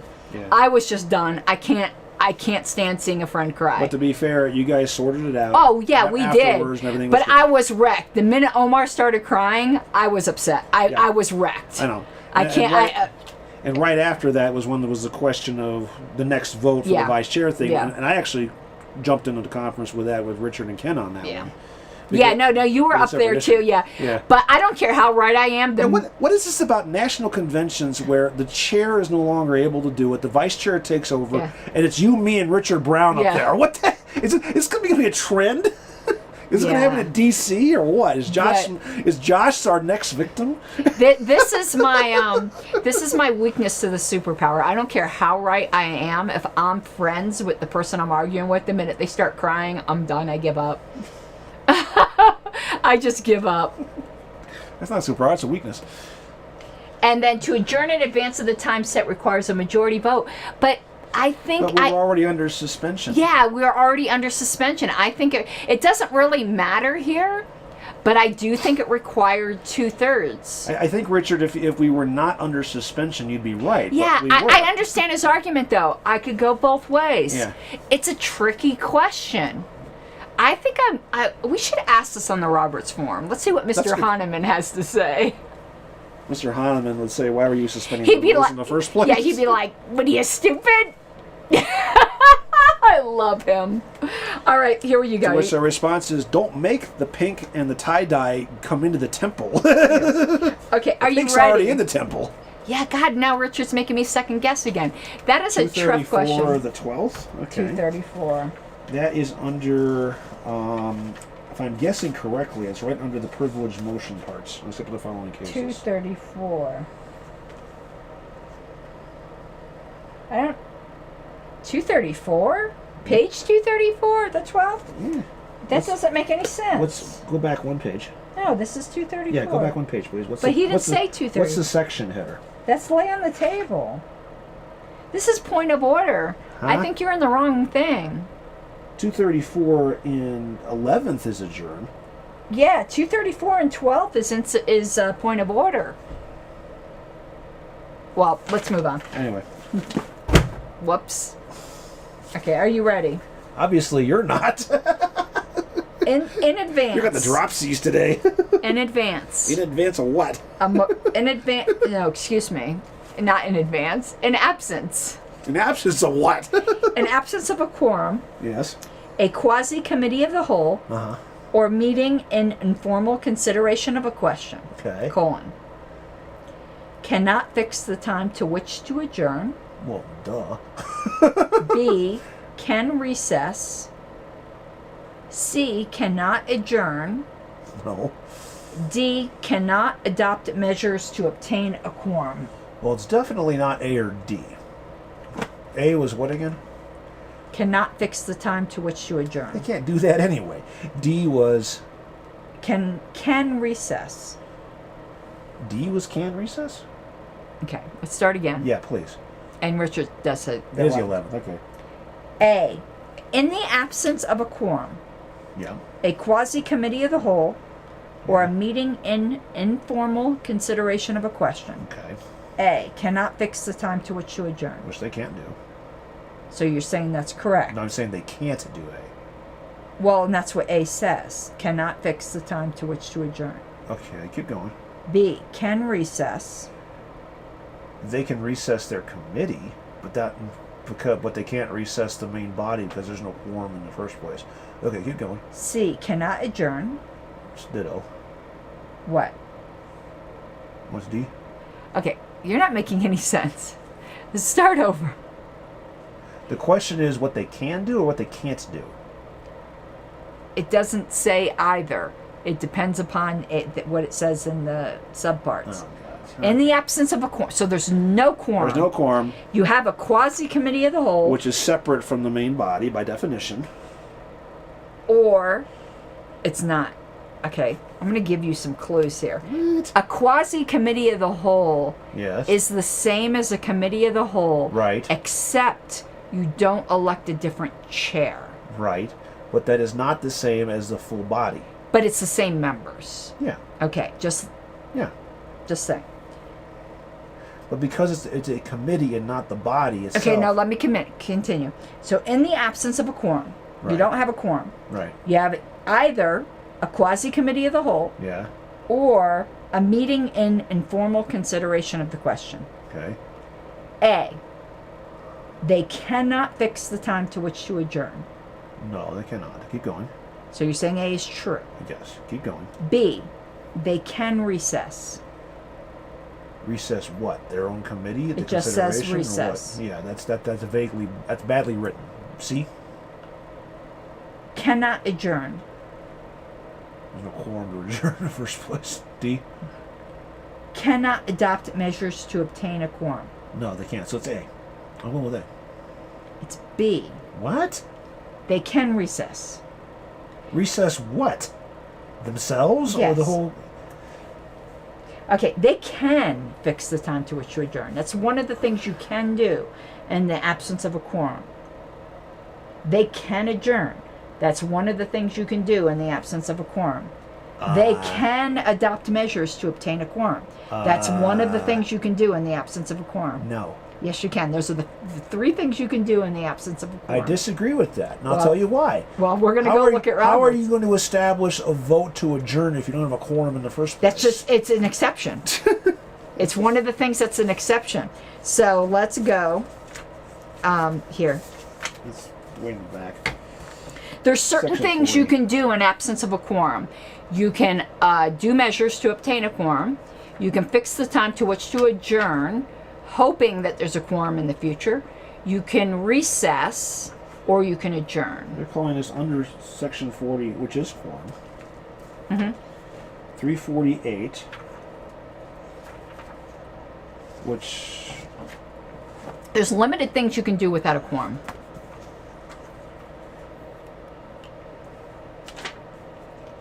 Okay, I'm going to back up a little bit here. Or as JJ would say, when you're incorate. In what? Incorate. Incorate? That sounds like you're mining crystals somewhere. INQUORATE. Incorate. It's a fancy word. I like it. Sounds like you're mining crystals somewhere. Okay. Proceedings in the absence of a quorum under Section 40. Okay. Section 40, you said? 40. Mm-hmm. Okay. 347 and 348 in here. Mm-hmm. Okay. In the absence of a quorum, any business transacted except for the procedural actions noted in the next paragraph is null and void. But if a quorum fails to appear at a regular or properly called meeting, the inability to transact business does not detract from the fact that society's rules requiring the meeting to be held were complied with, and the meeting was convened, even though it had to adjourn immediately. That's not relevant to what we're talking about. Right. Go to the next paragraph. Even in the absence of a quorum, the assembly may fix the time to which adjourn, recess, or take measures to obtain a quorum. The assembly, not the quasi-committee of the whole. But JJ says a quasi-committee is not a separate body. I disagree. Well, it is a different body. Let's go to quasi-committee. It is a different body. Well, it's definitely not a different body. A motion to consider informally, but so quasi-committee of the whole is Section 52. I don't think it's a separate body. See, I believe it's just a different way of proceeding with the same body. See, I believe it is a separate body.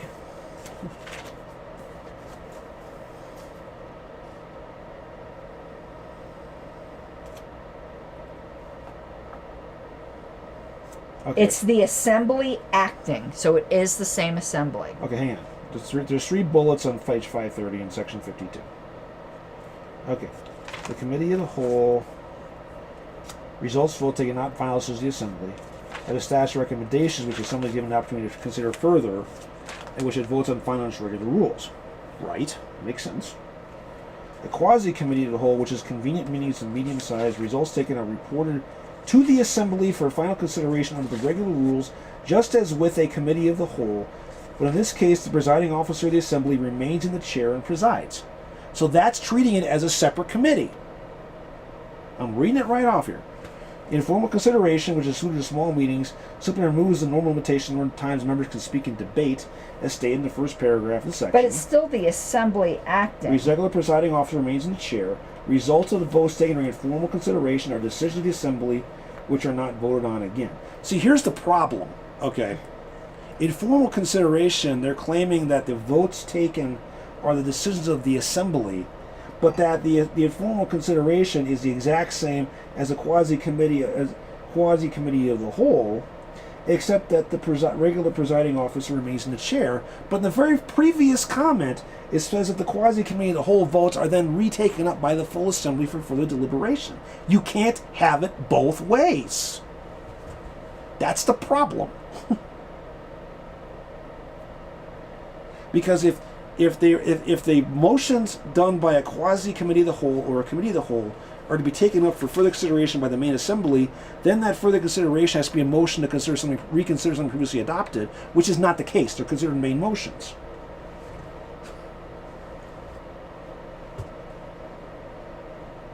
You see where I'm going with this? There's a problem here. If the committee of the whole or the quasi has the votes taken under those to be taken up again by the assembly after they come out. It's when there's recommendations. Right, but they're taken up again for further consideration. So that means the votes in those committees are not the votes of the assembly. They can't be. Committee of the whole, yes, that's Richard's right. It is a separate body. Yeah, but this is a quasi-committee of the whole. But again, under quasi-committee of the whole, results of votes taken are reported to the assembly for final consideration under the regular rules, just as with a committee of the whole. But in the case it's not a separate body. But in this case, the presiding officer of the assembly remains in the chair and presides. So there's no functional difference between the two. Except who's in charge. Okay, I think you're confusing identity with procedure. A quasi-committee of the whole is a procedural way to act that removes the rules for each person, such as each person may only speak twice on a motion for 10 minutes. No, that's what informal consideration says. But it's the same thing. No. They specifically delineate them here. I'm just reading these bullets as they're here. Yeah.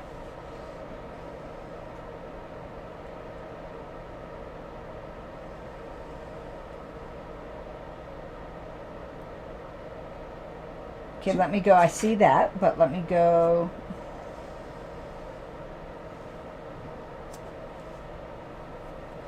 Yeah, but in contrast to a committee of the whole, the quasi-committee of the whole is not a real committee, but is the assembly acting a certain way. So it's still the assembly. It's not a separate body. That's the difference between it and committee of the whole. It's still the same assembly.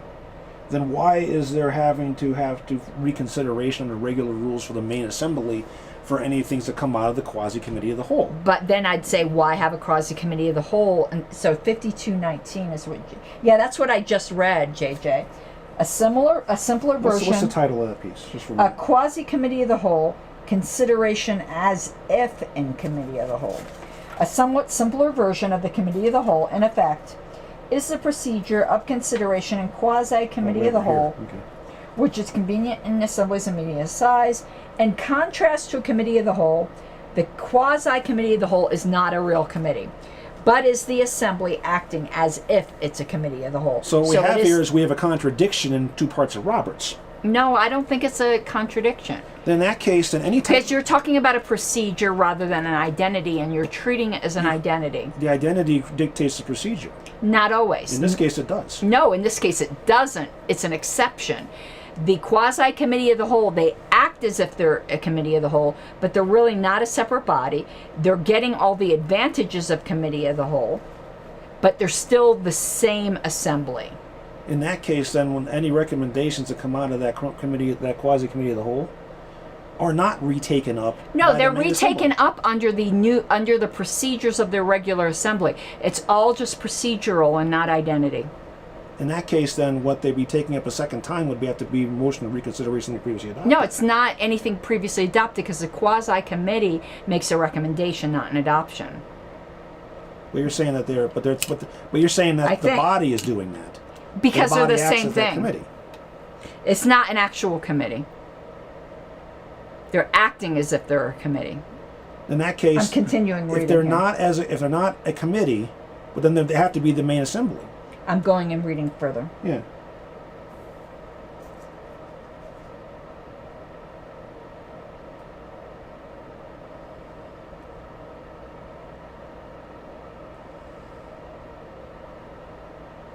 Right. It says, in contrast to the case of a real committee of the whole, any motion that would be in order in the assembly is also in order in the quasi-committee of the whole. Yeah.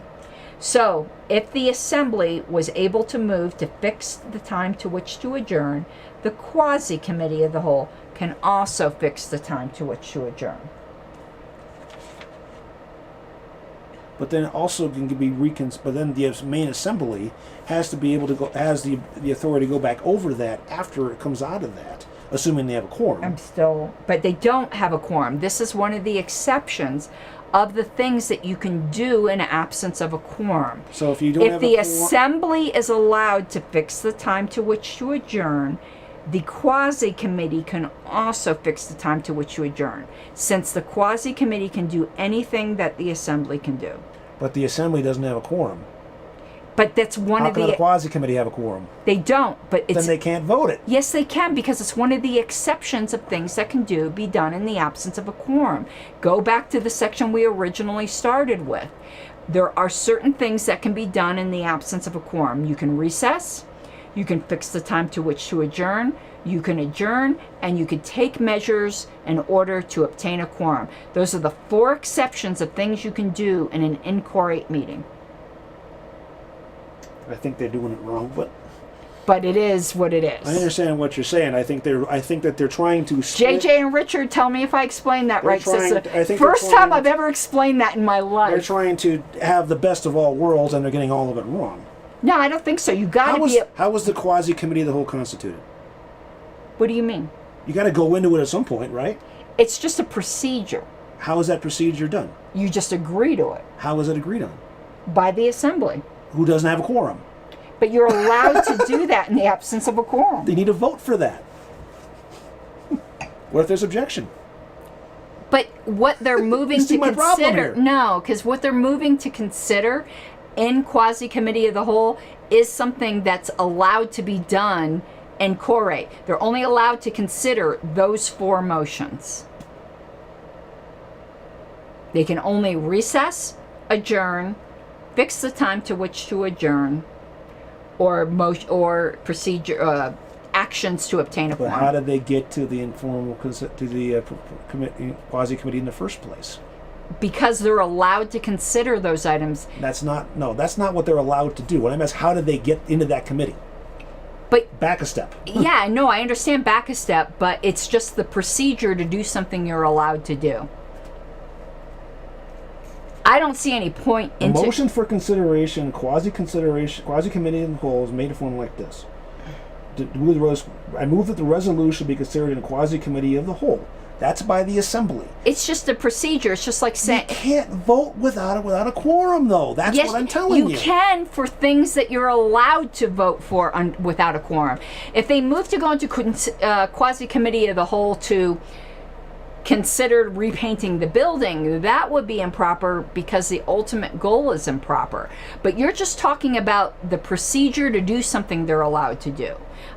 We're not talking about the procedure to do something they're not allowed to do. It's quasi-committee of the whole in order to consider to fix the time to which to adjourn. They're allowed to do that.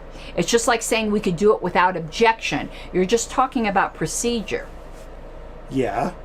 What type of motion is it to go into quasi-committee of the whole? I know you keep going back to that, but yeah, that's just... that's where it starts. No, I disagree, and the other parliament, we're just going to have to disagree here. Well, JJ also says they could have had a quorum when they went to quasi-committee. And what if they don't? The question specifically says they don't. They don't, and I'm arguing that they don't, but that's just a procedure. Voting on a procedure to decide something you're allowed to decide is part of the decision of what you're allowed to decide. But you can't decide if you don't have the right want people to make the decision. Yeah, but it's already carved out as an exception. I think they got it wrong there. I think you're majoring on minors. No, it's called you got to do A to do B to do C, and the A doesn't exist. I say it exists under the exception, but you got that one wrong. Let's just leave it at that. I understand you disagree. I disagree with a lot of things in Roberts. But I disagree with it completely because you can't make a motion without a quorum. It's that simple. You can make a motion to fix the time to which you adjourn. Not without a quorum. Yes, it says that right here. That's one of the exceptions. Then, without a quorum, then you end up having a meeting that you are required to have that you actually didn't have because you didn't have a quorum. What's according to here, you also immediately adjourn because of. But according to you, you can't adjourn because you don't have a quorum. That's an immediate adjournment, which is that exception to that rule. So you're accepting one exception, just not others. You can't go into you can't refer to a committee without a quorum to do business in the first place. That's a fundamental procedure. You can't adjourn if you don't have. You can't convene if you don't have a right. quorum. So according to you, you just blew the bylaws that require a meeting to be held on that date. And JJ's right. You could appoint a committee to have an action to take a quorum. You absolutely can. You can take actions to obtain a quorum. That's called a quorum call. But anyway. No, quorum call is just counting. Also, get your asses in here to the meeting. No, that isn't a quorum call. A quorum call is just a fancy term for count the number of people in the room. Has nothing to do with the actions to obtain a quorum. Hey, Allison. Okay, next question. Oh, I asked. And I used incorate properly. Look, I'm getting all... You see where I'm getting like, because you got me all upset. That's a hive I'm breaking out in.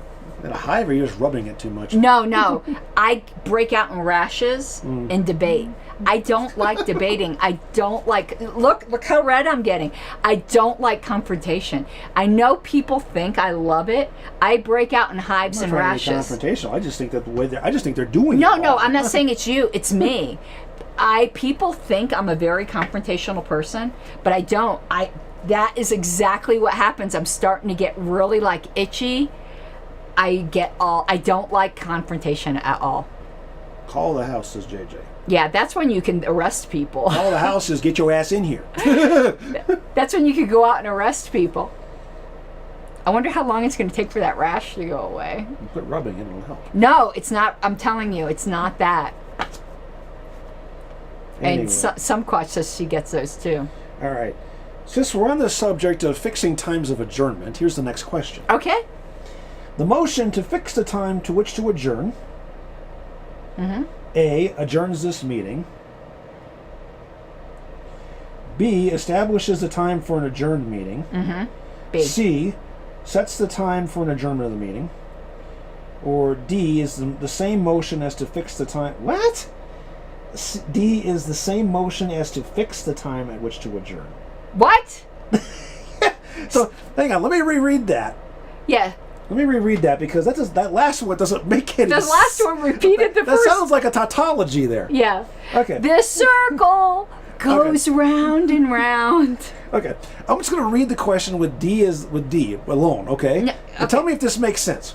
The motion to fix the time to which to adjourn is the same motion as to fix the time at which to adjourn.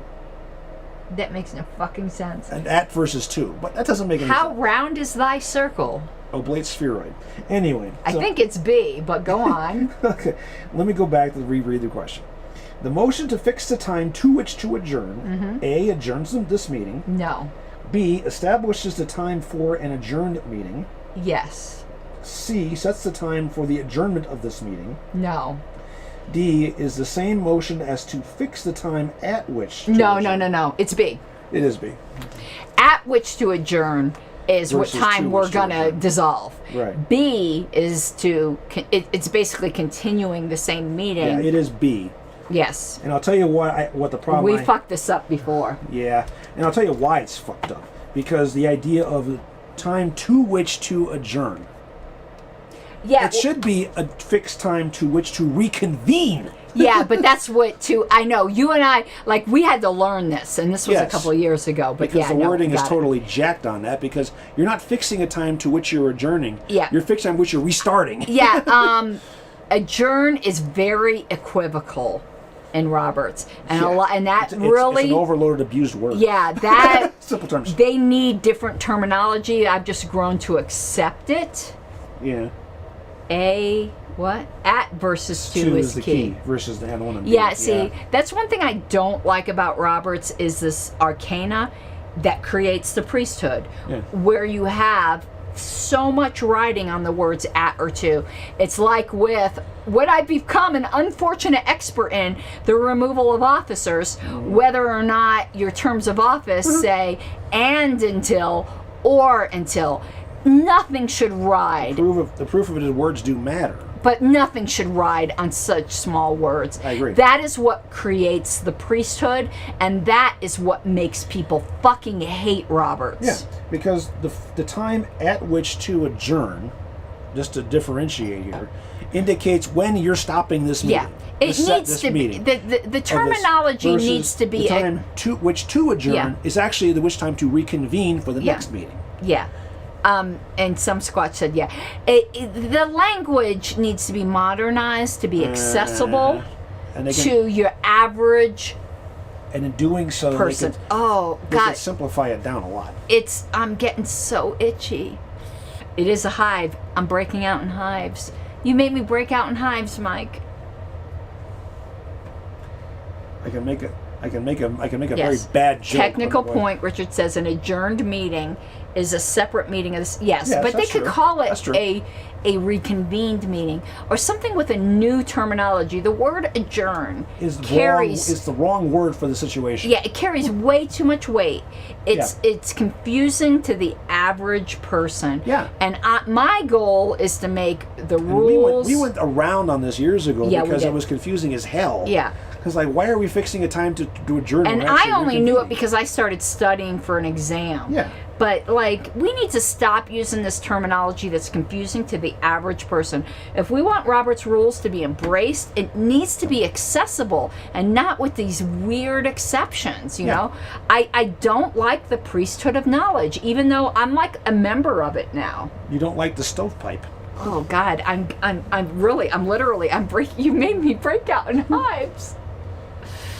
You guys have Wayne bring down some chamomile motion? Oh, people think I love debating. I don't. I'm glad now, like, with not very many clothes on, my physical reaction is becoming very obvious.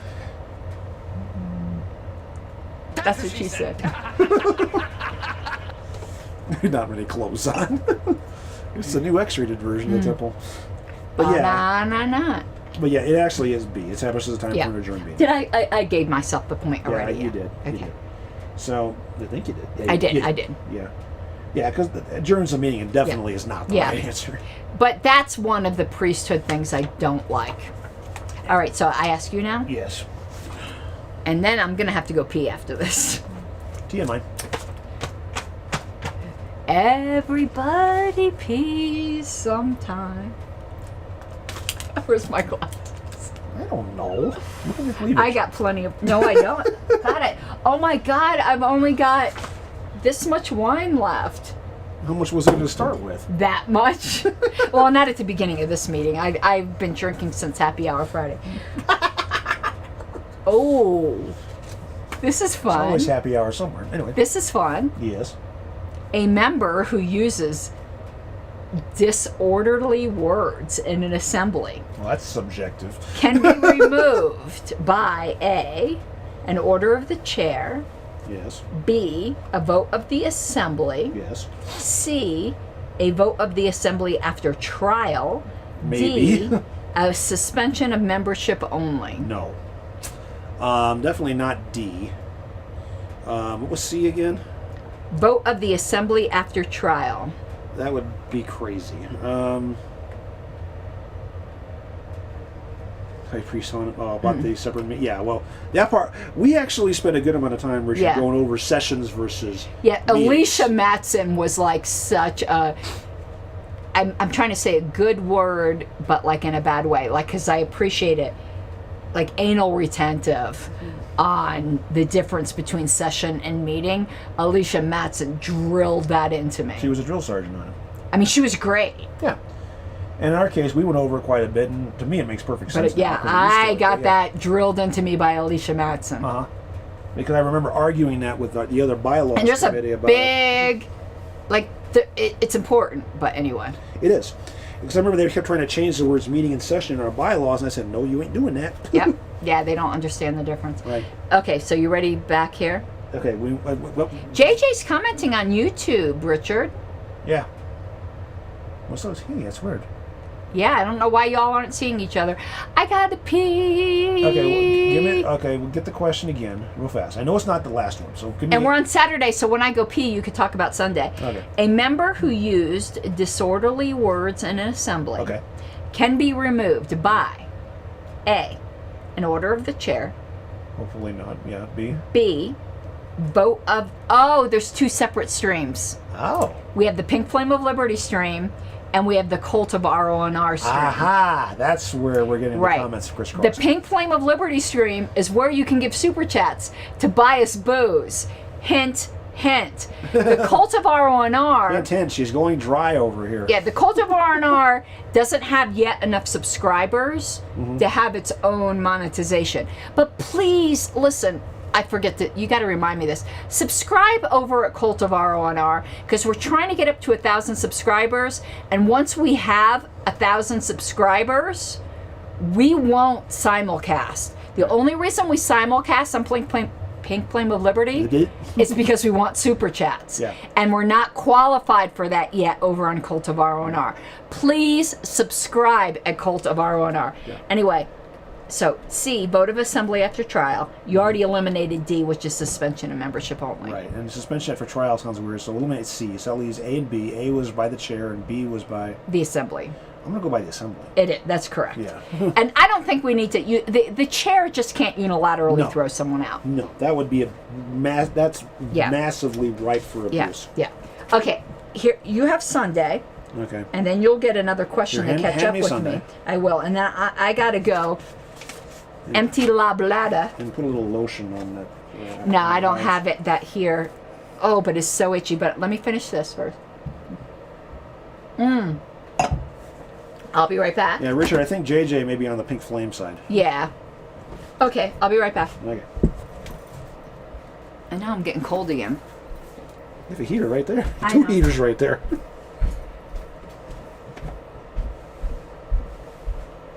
Okay, well this one ties directly into the into Reno. It says, this is Sunday, May 10th. It's a quote, and then there's a citation of where it refers to. We haven't done Sundays in a while. By relieving the chair of responsibility in a strongly contested situation and placing it on the assembly itself, better relationships are often preserved. It says page 258, which is section 24,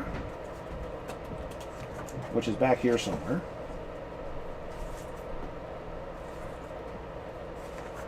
Section 24, which is actually under appeal. So we're talking about appeals from the ruling of the chair. And in this case, it specifically talks about appropriateness of appeal. Here's the whole piece. If a member disagrees with a ruling of the chair affecting any substantial question, he should not hesitate to appeal. The situation is no more delicate than disagreeing with another member in debate. In the case of serious questions when proponents and opponents appear nearly equal, a presiding officer may welcome an appeal from his decision. By relieving the chair of responsibility in a strongly contested situation and placing the assembly on the assembly itself, better relationships are often preserved. Okay, what they're talking about here is that, okay, first of all, the idea of it's no more delicate than disagreeing with a member in debate. What they're saying here is that is all business, it ain't personal. The best way to keep that throughout convention, no matter what the hell's going on. It ain't personal, it's business. Jackie Perry, take a lesson. Nick Sarwark, take a lesson. Chris Thrasher, take a lesson. In the case of serious questions, when proponents and opponents are purely equal, the presiding officer may welcome an appeal from his decision. Now, a good chair will say, I'm not sure about this, let's throw it to the body to decide. Especially when it's nearly equal. Because it could go either way. It also is a way for the chair to punt away from it and say, look, I don't know what the right answer is, you guys sort it out. When in Reno, when the point of order was made about the continuing breach of the bylaws regarding Karen Ann's suspension, what Ken did, and this is an example, was he specifically said that he was going to rule the point not well taken, at which point they could appeal from the ruling of the chair and then bring it to the floor for a vote. That's perfectly valid. But what this is saying here is the other way to do it, to say that he could have punted this to the assembly itself without making a declaration of whether the point of order is valid or not. What he could have said was, well, actually, I take it back. I'm getting that wrong. This is exactly what he said. Was that the presiding officer may welcome an appeal. Ken did say exactly that. He said, I'm going to rule this point of order not well taken, but the assembly may appeal the ruling from the chair. What are you talking about? The point of order regarding the continuing breach of the bylaws and your suspension. Oh, yeah. Because the quote has to do with the chair punting it out to the assembly. Yeah, but he didn't have to rule it. That's what I was saying. Yeah, he could have just immediately referred it, but Ken didn't know that. Right, but what this is saying here, in the case of serious questions when the proponents and opponents may appear nearly equal, the presiding officer may welcome an appeal from his decision. Oh, yeah, and he did. Right. He didn't want to make that decision. He explicitly said he was going to do that for the purposes of creating the appeal. Yeah.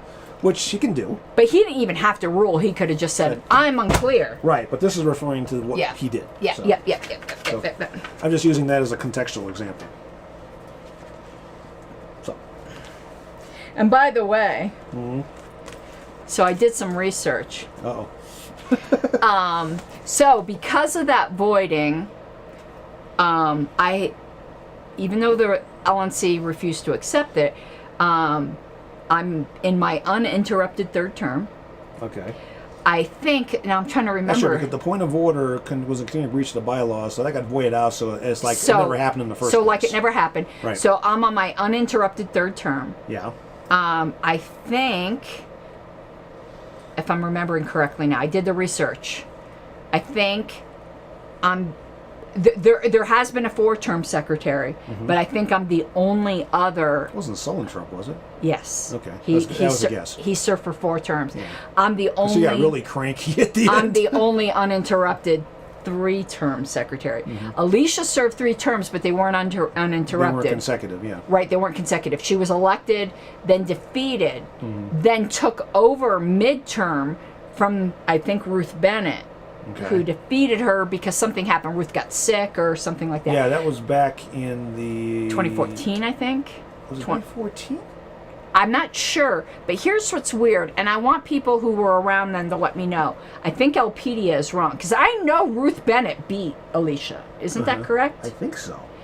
But Elpedia lists David Blau as the secretary. I didn't think David was ever the secretary. Look, let me, Okay, that would have happened sometime. I don't want to go here. It would have happened between 2010 and 2016, guaranteed. Oh, yeah, but hold on. Let's go to Elpedia. It didn't happen in 2010. I didn't think David Blau was ever secretary. Because Sullentrop ended in 2010.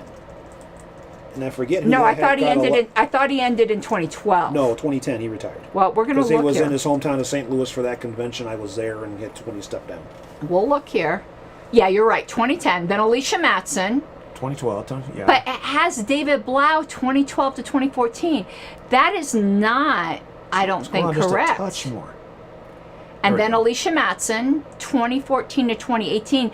I think she actually took over in 2013. I don't know. I'm asking people about this because I thought Ruth Bennett was secretary between Alicia's. I wasn't doing national conventions between 2010 and 2018. I don't think David was ever secretary, but I could be wrong. I'm not sure about that one. And then you'll see now it's got a footnote here. Because in that period of time, I was still recovering from relocating back out of California. So for me, it has 2018 to present, but it says Tim Hagen, fall 2021 through December 2021, and John Wilford, 421 to May 22nd, were selected by the LNC to serve as secretary during the period following the removal of Karen Ann Harlos on 5 September 21, but this removal was declared null and void at the 2022 National Convention. Yeah. Okay. Yeah, the footnotes makes perfect sense. Yeah. I'm not honestly sure, because from 2010 through 2018, I was not doing national conventions. So I am not a good source to indicate on that one way or the other. I don't know. I think Alicia filled in somehow during here. But you can see Sullentrop was 2010 to 2002 to whatever. Yeah. Were there any other 3 terms? That's 1 term. I mean 2 terms. 2 terms. That's 1 term. That's a term and a half. That's 2. Well, 2. Let's just call it. And that's a term. This is also 2. That's 2. Yeah. Oh, that's right. That's right. Because that's when they switched over to the even. This numbers. Is also 2. This is 1. This is 1. 2. 1, 1, 1, yeah, 1, 1. One of your terms back then. Yeah. So I'm the only 3-term consecutive. Right. Alicia was 3-term non-consecutive. Bob Sullentrop is 4 terms consecutive. Right. Okay. All right. Yeah, just interesting trivia. As far as the David versus Ruth Bennett thing and that pair, I don't have a good answer. I don't know. I'm going to have to ask somebody. I didn't think David was ever secretary. I don't know. So. I thought Ruth Bennett. Ted Brown might know the answer to that question. Well, I'm going to just go ask in the history stream. All right, let's go back to us. All right, so who's asking who? You're asking me because I did that Sunday thing while you were out taking a leak. And if somebody in chat knows, I didn't think David was ever secretary. Now, David's been around forever. He might have been, but I didn't think he was ever secretary. I don't know. So I don't have an answer for that one. All right, Monday the 11th. Oh. A main motion is pending. Okay. A substitute is offered for the main motion. Okay. After a great deal of debate and a close voice vote, a counted vote is taken. Okay. The ayes... Wait a minute. What are they voting on? Well, let's continue. Yeah. The ayes for the substitute have 39. Okay. And the noes against the substitute have 19. Okay. What should the chair say? So they're voting on the substitute for the main motion. Yes. And they're saying the ayes has had the majority 39 to 19. Yes. The chair should say that the substitute becomes the main motion because it passes. Well, I'm going to give you the options now. Okay. A, the ayes have it and the substitute is adopted. No. Are there any further amendments to the original motion? B, the ayes have it and the motion to substitute is adopted. The question is now on the motion to ... C, the ayes have it because the substitute motion received a 2/3 vote. It is not necessary to take another vote. The substituted motion is adopted. No. D, the noes have it. Is there any further debate? No. It's either So A or you've ruled out C and D. Yes, because it's not a 2/3 for Yeah. starters. And- That's not a 2/3 because it's a substitute to a main motion, which is a majority vote. And it wasn't 2/3 anyway because 39 to 9 isn't 2/3. It would 39 be 40. 39 out of 58. It'd be 40. No, 39 out of 58, 2/3 would be Oh, 40. yeah, that'd be correct. Never mind. But Yeah. it doesn't matter because it's not 2/3. It's Right. a majority. You're correct. So A or B? So A was what again? The ayes have it and the substitute is adopted. Are there any further further amendments to the original motion? B, the ayes have it and the substitute is adopted. The question is now on the motion to... I got to go with B, and I'll tell you why. Because the way that A is worded, it makes it sound like it was passed in as the main motion at the same time, which doesn't make any sense. Because we all know that once the substitute becomes the main motion, it's still open for debate and amendment.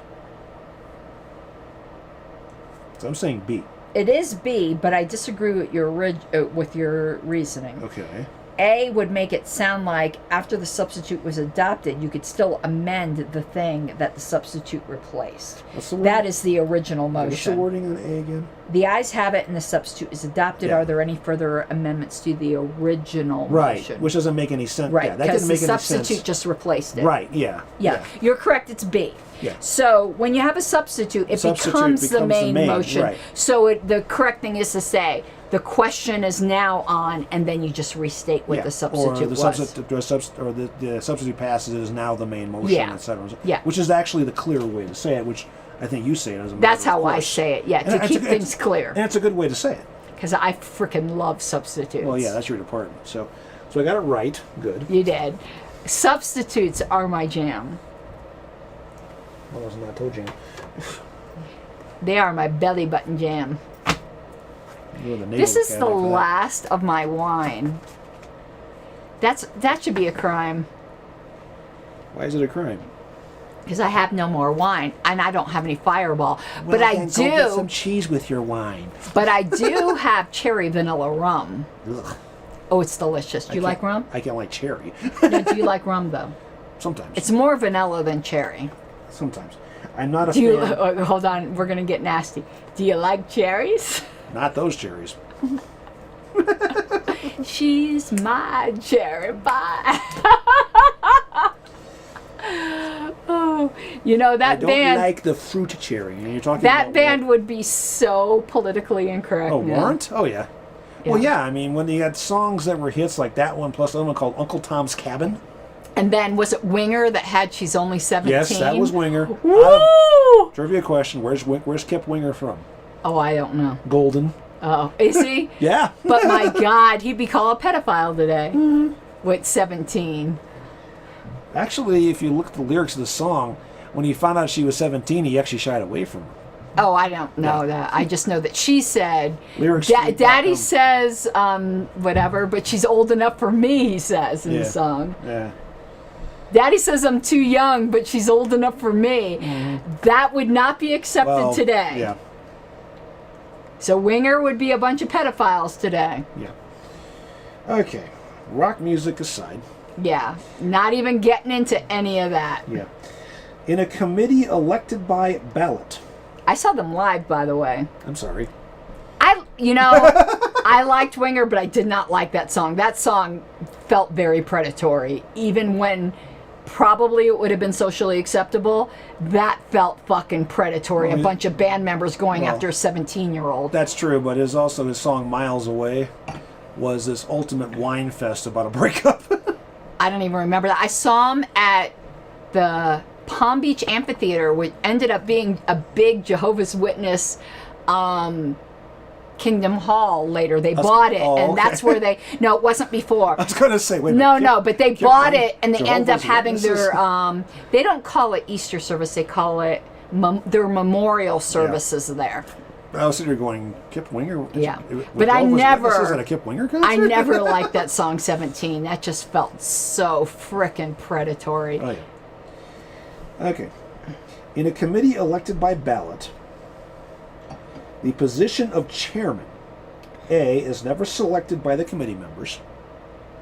Wait, stop. Go again? In a committee elected by ballot, A committee elected by ballot. yes, the position of chairman, I'm assuming of the committee here, A, is never selected by the committee members. B, can be treated as a separate position to be voted for on the same ballot with the other committee members. C, can be elected from among the committee's members on a second ballot after the names have been announced. Or D, both B and C are correct. D. Which? Wait, D, I said. You said D. Okay, just making sure because you changed your mind. No, because I got confused because I'm drinking. It is D. Yes. Now, we've seen B before. Which is, yes. A separate position voted on the same ballot because they pulled that crap with the bylaws committee in LPCO a few years ago. I'm too drunk to even think about that right now. And, Ooh, I'm like super drunk right now. And C can be elected after one of the committee's members on a second ballot after names. Yeah, same I thing. haven't eaten a damn thing. And actually, C is a better process. I've drinking half a bottle of this now, and I've eaten nothing. Oh, you can take advantage of me now, baby. Is Wayne cooking? Wayne's not here, I don't think. I think he went out. He's buying dye for my hair. He's got to dye my hair tonight. He's going to Walmart. Yeah, he went to Walmart They and have, had to buy they have the dye there? Yeah, they do. They have a good beauty department. I'll be damned. I didn't know that. Oh, I'm so drunk right now. I hope the sober caucus isn't watching. Why are you doing blonde mating calls when you have pink hair? Ooh, and we got no super chat, so I'm not going to be able to buy any more wine. If the scratch-offs work upstairs... I think I'm going to need to raise some money. Now, who's what? Tell me where I'm at.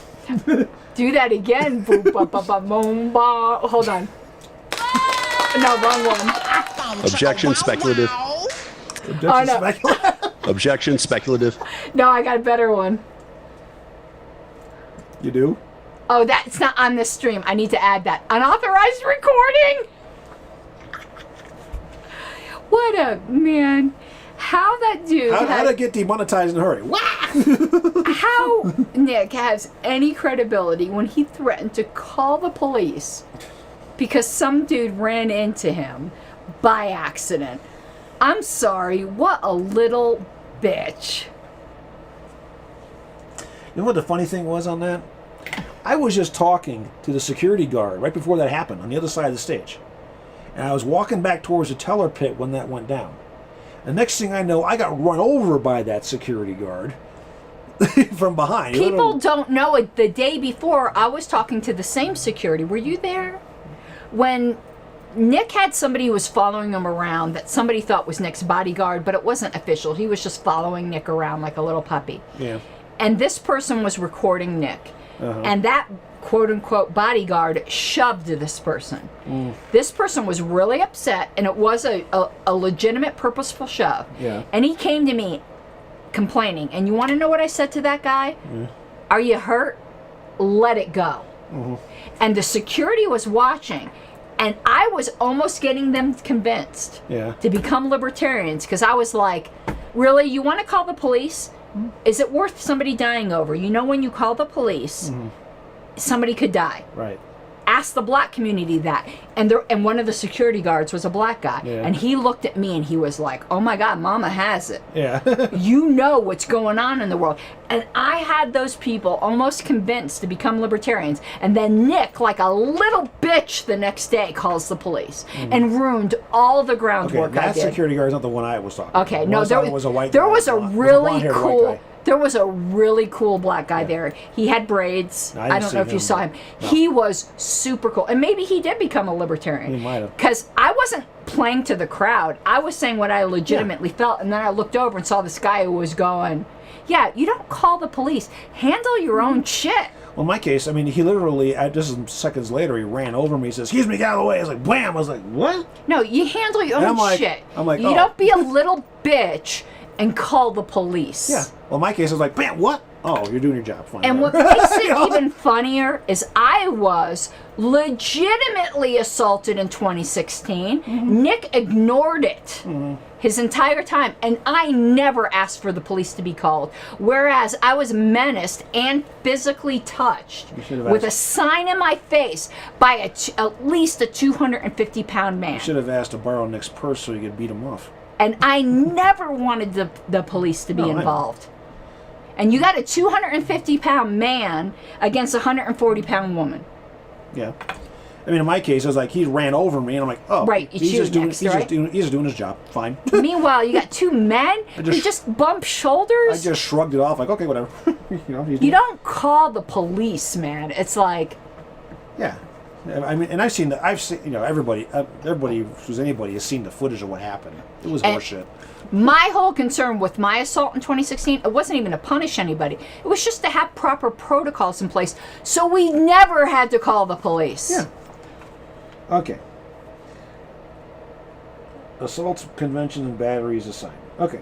On the motion to amend, here we go again, takes precedence over the motion to postpone to a certain time. Colon. A, if a motion to amend is pending. Wait, stop. I'm way too fucking drunk for this question. So you have a motion to amend. Yes. Takes precedence over the motion to postpone to a certain time. And the motion to postpone to a certain time, it would carry with it the amend and the original motion. Yes. Okay. So far, so good. If a motion to amend is pending, You would have to have it pending. Doesn't that presume that in the original question? I would think so, yeah. B, if it is a motion to amend the motion to postpone while it is immediately pending. What? I'm confused. And so the postpone would take precedence. I am so. C, under no circumstances. That should be the easy answer. And D, if it is a privileged motion to amend. I don't. Okay, let me see if I can. Yeah, this Let me see makes if I no can unpack sense. this a little bit. Let me see if I can unpack this a little bit. Okay. You have a motion to postpone to a certain time. Right. Okay. The motion to made is a motion. A motion is made. I can talk. To amend that motion to postpone to a certain time. Okay, so it's not a previously made motion to amend. No. So you have a motion to postpone, and then somebody makes a motion to amend the motion to postpone. Wait a minute. Am I reading that right? Hold on. Stop. Let me make sure I'm not saying it wrong, because this is a little This complicated. is fucked up. Okay. The motion to amend something, doesn't say what, Yeah. takes precedence over the motion to postpone to a certain time. If a motion to amend is pending. No. B, if it is a motion to amend the motion to postpone Yes. while it is immediately pending. C, under no circumstances, or D, if it is a privileged motion to. What the hell is a B. What the hell is a privileged motion to amend? It's B. It is B. Yes, you can amend the motion to postpone, And that would you take have precedence. to settle the motion to amend before you get to the motion to postpone, Right. because it may be amended. But if it is a motion to amend something else, Right. Then it would. as you said before, it Yeah, carries it would with carry with it. It would Yeah. adhere. Okay, God, that But was what- worded but- fucked yeah, well, up. It was. But what the hell is a privileged motion to amend? JJ, is there a privileged motion to amend? I've never heard of that. I don't think there's That's not saying it doesn't exist. I've never heard of it. I don't think there's a privileged motion. Is there? Now I'm going to look at amend because I'm wondering myself. I don't think there's a privilege, but I'm super drunk right now. Where's Wayne? I need more wine. I suggest there's beer in the fridge, but I don't think you want to mix those. Oh, I don't mind mixing. I just don't like any of the beers that are in there. There's nothing that I see about it being privileged. No, there is not a privilege motion to amend. Thank you, JJ. Thank you, JJ. I didn't think so, because there's no mention of it. JJ, you can answer a question for me. Okay, I understand NAP, not the non-aggression principle. I do understand National that. Association of Parliamentarians. Yes, I only say NAP because I know they hate it. I knew what you meant. So you got, you're registered parliamentarian, you're certified parliamentarian. What are like the levels in AIP? Is it just one level, certified parliamentarian? And if so, what do you got to do that? Because I want to collect some credentials. You want to have this eye chart behind your name, right? I want to have the same initials as JJ, without being JJ. I mean the initials following his name. Yeah. And Alicia, you want the RP, CRP, PRP, right? etc. And Alicia doesn't have that, and I'm so fucking competitive. Yes, you want CP, RP, PRP, ESQ. Certified and professionally certified. Now, crap, I'm losing names, and I love him. Oh, who's our Colorado parliamentarian for conventions? Goddard. Mark Goddard has AIP and NAP. Yeah, he's on vacation in Oregon at the moment. But he doesn't have PRP and whatever that other thing is. Yeah. Where's he at? He's on vacation in Oregon right now. Okay. He is such a sweetheart. He is. He's got the coolest house. Have you been to his home? No, I'm not. Okay. He's got a house in Colorado Springs, did you know? Manitou West Side. Yeah. I know that much. He's digging out the basement himself. That's crazy. He's been doing it for like 5 years. And he showed me down there, and he's like, it's nice cold storage for hookers. The response is, isn't that what got you in trouble in Golden? So I took my RP exam there, but before we started the timing, because he was the proctor for me. But he's like, oh, so he has this latch door, and he's like, yeah, I've been digging out the basement. Good cold storage for hookers. How the hell do you get service points, JJ? Volunteer, I guess. I know what they are, but how do you get them in this case? What do you have to do? Because a friend of mine told me, and tell me if you might not be able to say this. You might be restricted, even though you're retired now. I don't want you to get removed. I can't even remove him, he's retired. I don't know, but it'd be funny if I ended up having to defend JJ. What are they going to do, take away his birthday? That would be turnabout is fair play, wouldn't it? Like, it'd be repaying a debt if JJ ended up getting in trouble and I had to defend him. I forgot what I was going to say now. The term you're looking for is quid pro quo. Yeah. What the hell is this? How do you get service points? Anyway, it's interesting. Yeah, here. Oh, it's me asking you? I've been waiting for you to... Yeah. Education, taking courses, participating in certain positions. Ooh, la la. Let's go back here. That's what she said.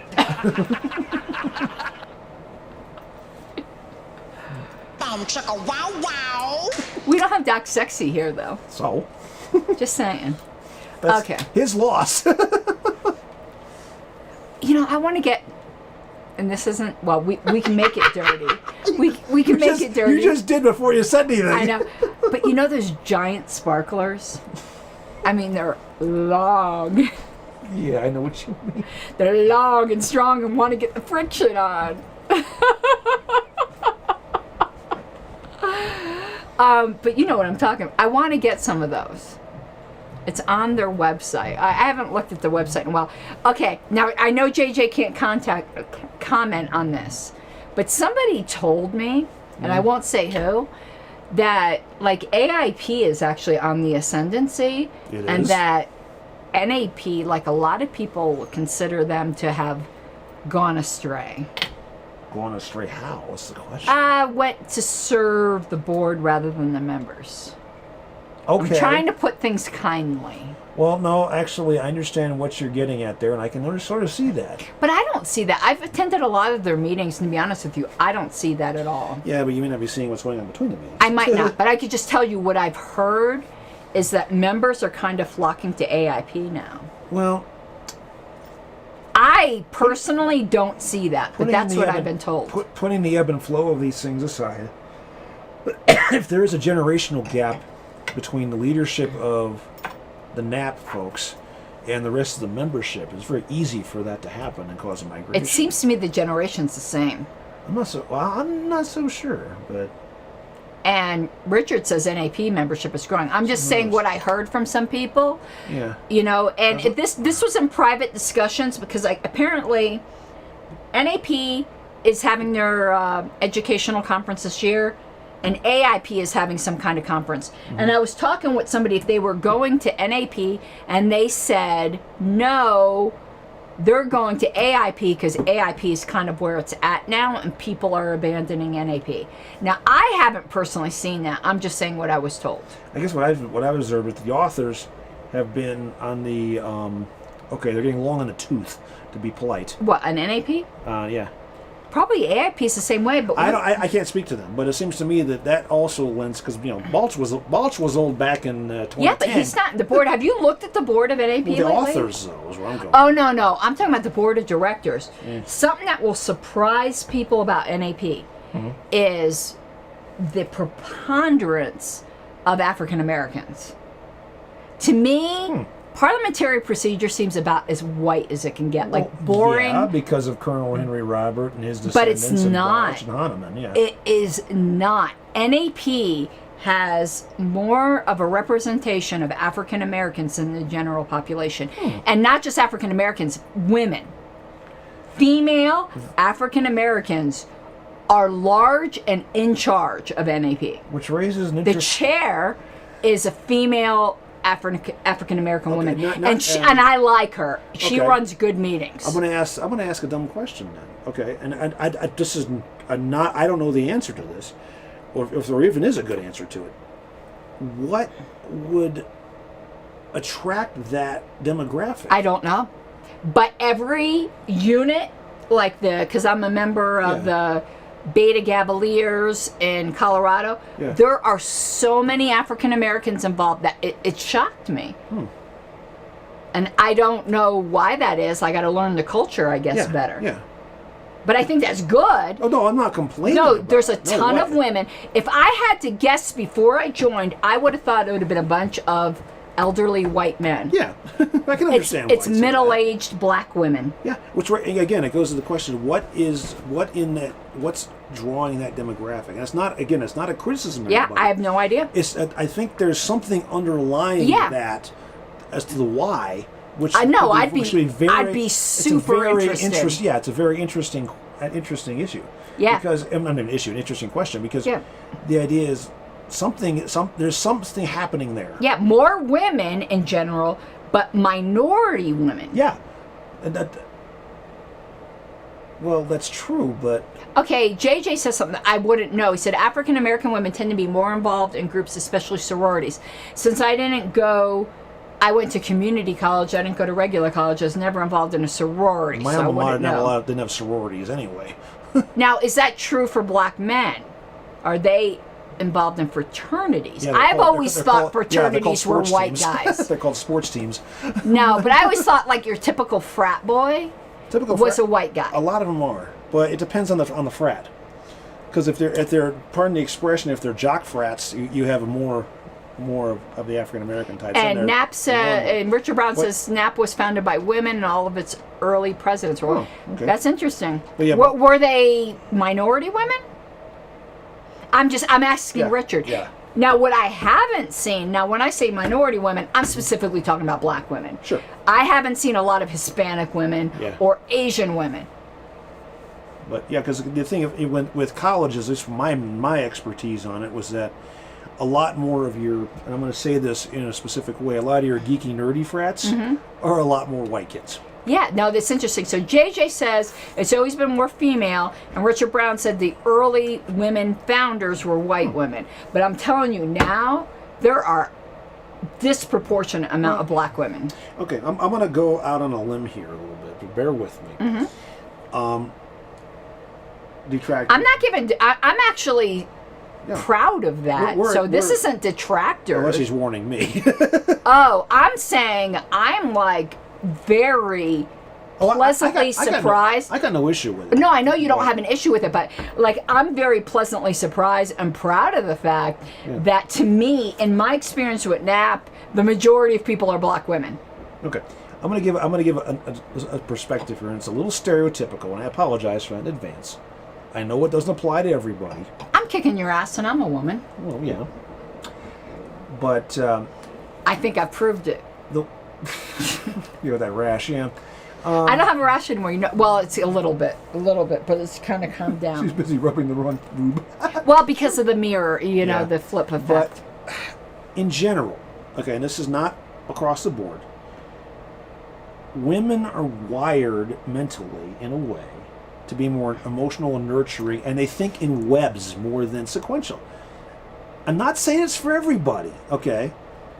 But guys are a lot more sequentially and process oriented these days. That's why there's a lot more guys. There's a lot more guys in what I do in the world in software than there are women. That's not a criticism. It's not. It's a commentary upon different ways of thinking. And to me, you are such a sexist. No, I'm not being sexist. There's actually plenty of research on this. Okay. But the thing of it, that's about nurturing. But anyway. That's about nurturing. I'm gonna clip that out. I totally destroyed. You were like. But the thing of it is. But the thing of it is that parliamentary procedure, at least the way I read these things and the way I think about these things, is very. I deliberately not looking at you. It's very sequentially structured. Okay, A then B because of this produces that, you know. And if you've played a lot of D&D type games or Magic the Gathering, which I do, or similar, I love D&D. You have great parallels between that and this. To me, this tailors towards a sequential way of doing things, which in a broader sense seems to be contraindicative of the nurturing web-based thinking of women, which is why this is a little surprising to me. Now, I could be completely wrong on this, and there may be something else that draws them in. I don't know. It could be the community aspects of it, which is a nurturing thing. Okay. I'm not sure. I could bait you right now. You could do it. Well, besides that, yeah. There's that big video right now with Matt Walsh. Have you heard about it? I have not, actually. Matt Walsh put out a video called "What is a Woman?" Oh, God. And no one could define it. Didn't they bother looking at a biology text? I'm just saying. Sorry, but... Okay, I think I got this all out of order. Probably. But where I was going with all that is that, for me, Look, we summoned the D&D caucus. Yeah, really. To say, the different ways of thinking about these things. We should get a bunch of libertarians here to do live D&D. I don't do D&D. I do Magic together. Okay, the same company owns both, but... Colorado libertarians out there, we should do a live D&D. Wait a second here. You got to fix that. Yeah, I know. You're cheating right now, but I'm too drunk to care. I'm trying to find the dates correct, because they're all over the damn place, because here's the 13th, which is over here. The first meeting of the Libertarian Titty Caucus is now in session. That's the 17th. And your thing just went blank. Oh. Probably the baseball thing. Oh, I'm hungry now. Okay. We can play Commander in D&D Caucus. I'll do that. Okay. Do you have those in order? I do now. Okay, I need to just check my emails, and then I might need to get some rum to get super shit-faced. You mean you're not already? No, well, I'm getting there. No more secretary emails. That's good. Junk mail. Yeah. I don't need that. And then the updated index. What's this updated index about, JJ? 10th edition. Oh, the opinions. Oh, got it. Oh, that's useful. I'll save that. Oh, yeah. Okay, yeah. It cross-references Yeah. that Parliament Opinions 2 back to the 10th edition Yeah, I'll for save a reference that. point. You have a copy of 10 floating around somewhere, I'm pretty Oh, sure. I do. Yeah. Look, January 6th insurrection, prosecute Trump. I subscribe to all these left newsletters. I just troll them all on Twitter. Computer share has an opportunity for you. I don't even know what that Computer is. share, loan modification. Oh, Yeah, that's fuck that. That's like mortgages and shit. Yeah, I don't want to do that. Okay. Let's go back to our Why isn't it going? There we go. Okay. We just had this one. What is it? The one I asked you? Yeah, the motion to amend. Yeah, that's you. No, I just asked you this question. Remember we were talking about this. Oh, so it's at me now? Yes. No, but I'm supposed to be odd. I just asked you this Okay, question well, because you okay. got it right. I don't know what we fucked up. Anyway, that's what she said. Yo, you're fucked up because of that. Okay. Which of the So the following what? may not be laid? That's not what she said. Okay, which of the following may not be laid on the table? A drunk Karen Ann. Oh, I can be laid on the table quite easily at this point. I'm gonna pick you up first. A debatable motion that doesn't adhere. You missed that Okay, we joke got it. completely. No, I got it. What about picking you up? I got it. Okay, which of the following may not be laid on the table? A. Be careful, you'll pop out of your corset. A debatable appeal that doesn't. This is too complicated. Which of the following? See this? My eyes are shut. I'm listening. Okay, which of the following may not be laid on the table? A debatable appeal that does not adhere to immediately pending main motion. Debatable appeal that does not adhere to an immediately pending main motion. B. That's a mouthful. Okay, B. A debatable appeal that adheres to immediately pending main motion. Okay. C. An undebatable appeal that doesn't adhere to immediately pending main motion. D. Are there undebatable appeals? There are. Okay. An appeal from a ruling on a motion to suspend the rules, for instance. Okay. Since the underlying motion is not debatable, the appeal is not debatable. That's right. I keep forgetting that. Okay. That just happened in the minutes. Okay. D. D. An undebatable appeal that adheres to immediately pending main motion. Motion to adjourn until noon tomorrow. I feel sorry for you. Give me that D again. Do you want to start from the beginning? Yeah, please. Okay, let me put this aside because my pants are coming off. I mean, I gotta, tie them up. Hold on. That's what she said. Hold on. No, wait a minute. Okay, those Objection, don't know. speculative. I've got, these, I don't know if you can see what I got going on here. Okay. All right. Side ties. Yeah. All right, let's start again. Okay. Because I don't know the answer to this. I don't even understand the question, but I'm super drunk. Which of the following may not be laid on the table? Got that. You can't lay something on the table. That part of the question makes sense. Okay. A debatable appeal. Things are getting a little PG-13. Man, we're losing it. Yeah, it needs to be R. At least. A debatable NC-17. A debatable appeal that does not adhere to immediately pending main motion. Okay.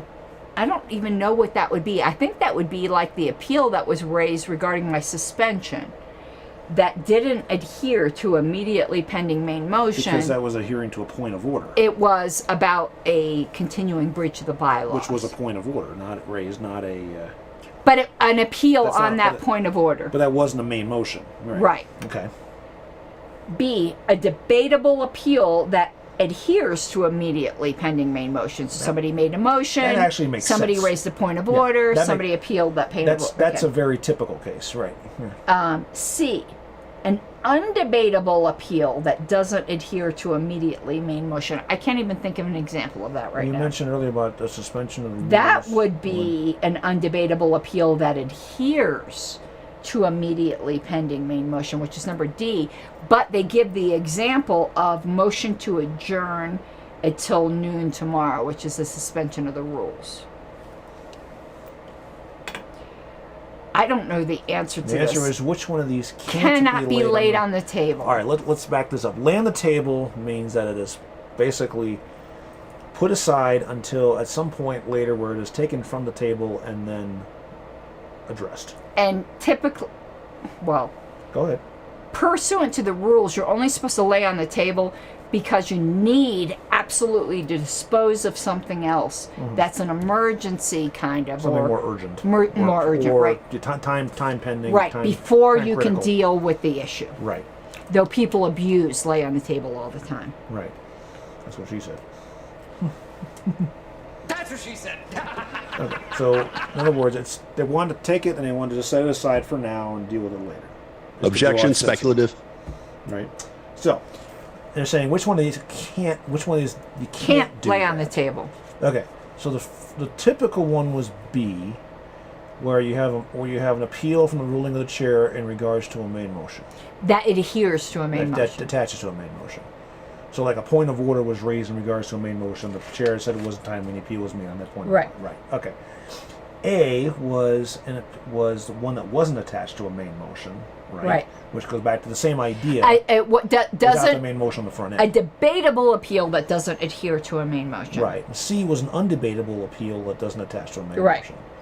And then D was an undebatable appeal that adheres. Yeah. So it's all four. So pick one of the four possible yes. combinations is what it comes down to. Okay. And the idea is which one of these you can't lay on the table. Oh, I'm so drunk. I'm gonna throw up.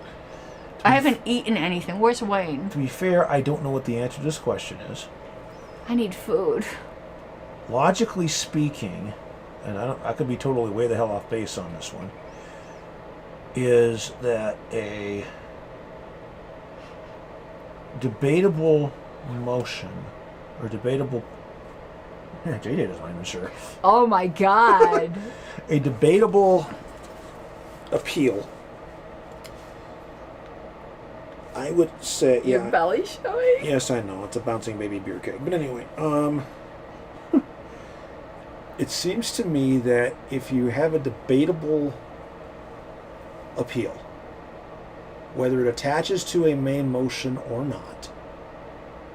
Okay, JJ wants to try. Yeah, let JJ try. Yeah, that's fair. Go ahead, JJ. Take a shot. Make me a sandwich. I'm going to have you call Wayne in a minute and say he needs to bring some food because I'm about to pass out. Let's see what JJ says. Let's see what JJ says first before I continue. See if Wayne... Call Wayne. Say we need some food. And some sparklers.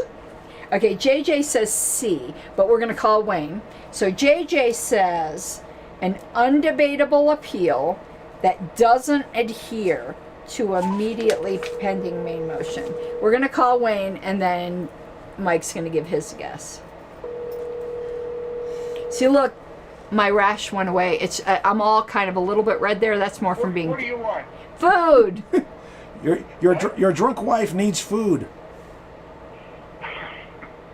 And rum. And sparklers. And rum and sparklers. Well, we have rum. I don't have any sparklers, and I'm not inclined to go get any sparklers, but I can start lunch if you want. Are you upstairs? I am. I'm sitting here talking to your wife and son. Oh. We don't have any sparklers for tonight? I can make some. I got some newspaper and a lighter. Oh, God. Okay, what's for food? We need M86s. Hamburgers. We're doing hamburgers. I bought all the supplies for hamburgers. Okay, I'm hungry. And corn. Oh, yeah, I have corn, too. I'm hungry. Sweet. And we need sparklers. And M86s. Well, we don't have sparklers, but we do have hamburgers. Okay. What is my wife yelling at me? And rum.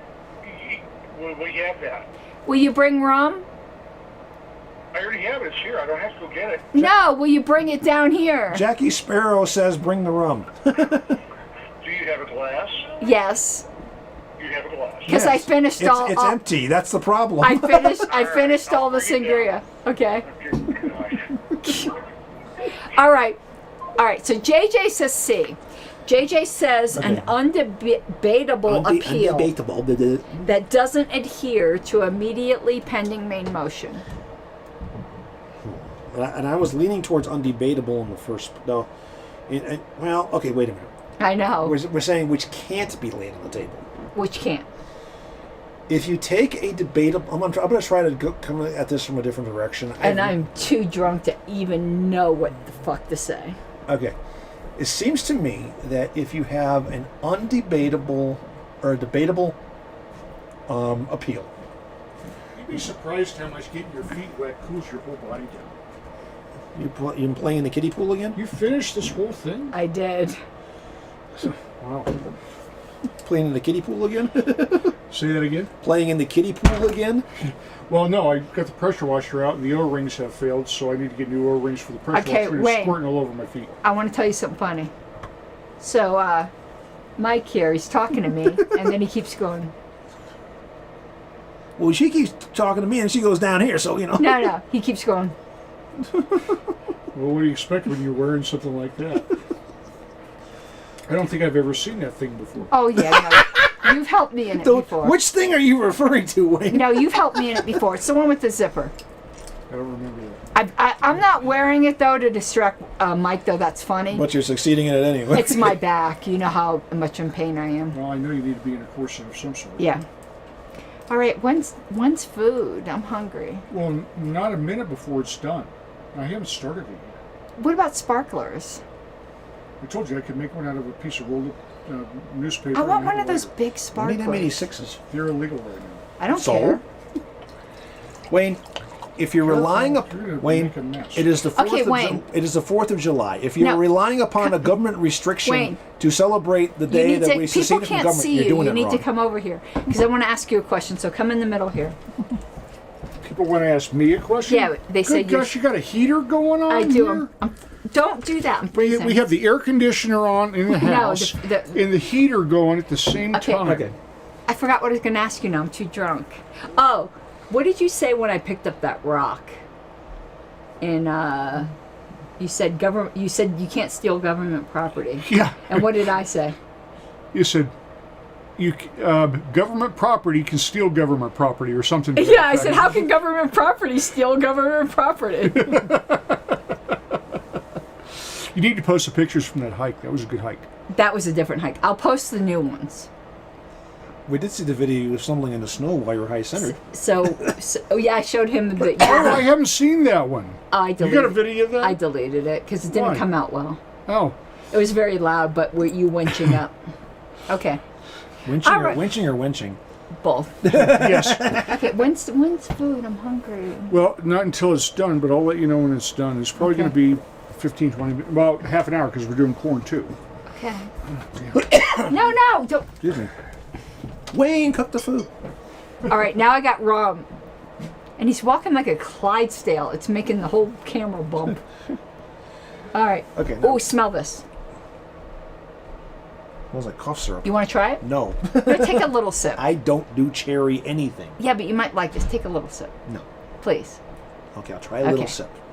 He's so nice. I don't like cherry anything. You might like And this. there's a reason why I like cherry. Just a I have tiny- bad memories of cherry cough syrup. Just a tiny sip. If you don't like it, that's okay. It's really good.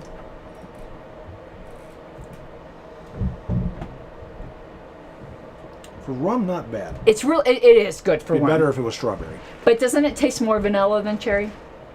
I can still taste the cherry. Okay. Well, thank you for taking a little sip. And for everyone who's curious, here you go. Captain Morgan's Cherry Vanilla. It's delicious. I love rum. Okay, back to the original Super question. chats! I need more. Look. Rum doesn't grow on trees. It doesn't? Look, I'm showing you my boobs and everything. Anyway. Okay, go Back ahead. to the original question here. Where I was trying to go with this whole thing was that, to me, a debatable appeal, whether it's attached to a main motion or not, sounds to me like something that you would not want to lay on the table because that's just shutting down the debate, Well, you're going to get to it later. supposedly. Remember what we said earlier about it being Yeah, subject you don't to have abuse. to. Undebatable. It's going into my armpits. And I'm trying to distract you so you lose. You are getting sleepy. No, undebatable, on the other hand, doesn't have that ability to be what's the term I'm looking for? Okay, I think we just need to guess at this point. To interrupt the debate is what I'm trying to say. I'm hearing coughing. Which of the choices were the ones about undebatable? About debatable. Debatable was A and B. And So A is doesn't adhere and B is does adhere. And JJ guessed C, which is undebatable that doesn't adhere. He says undebatable doesn't. See, I'm thinking that's the one that could be laid on the table. I'm going to say B, which is debatable. Wait, that adheres? No, which one doesn't adhere? A. That one. You should have went with JJ. He's right. Let's see. Okay. I always go with JJ, even when I say he's wrong. Excuse me one moment, folks.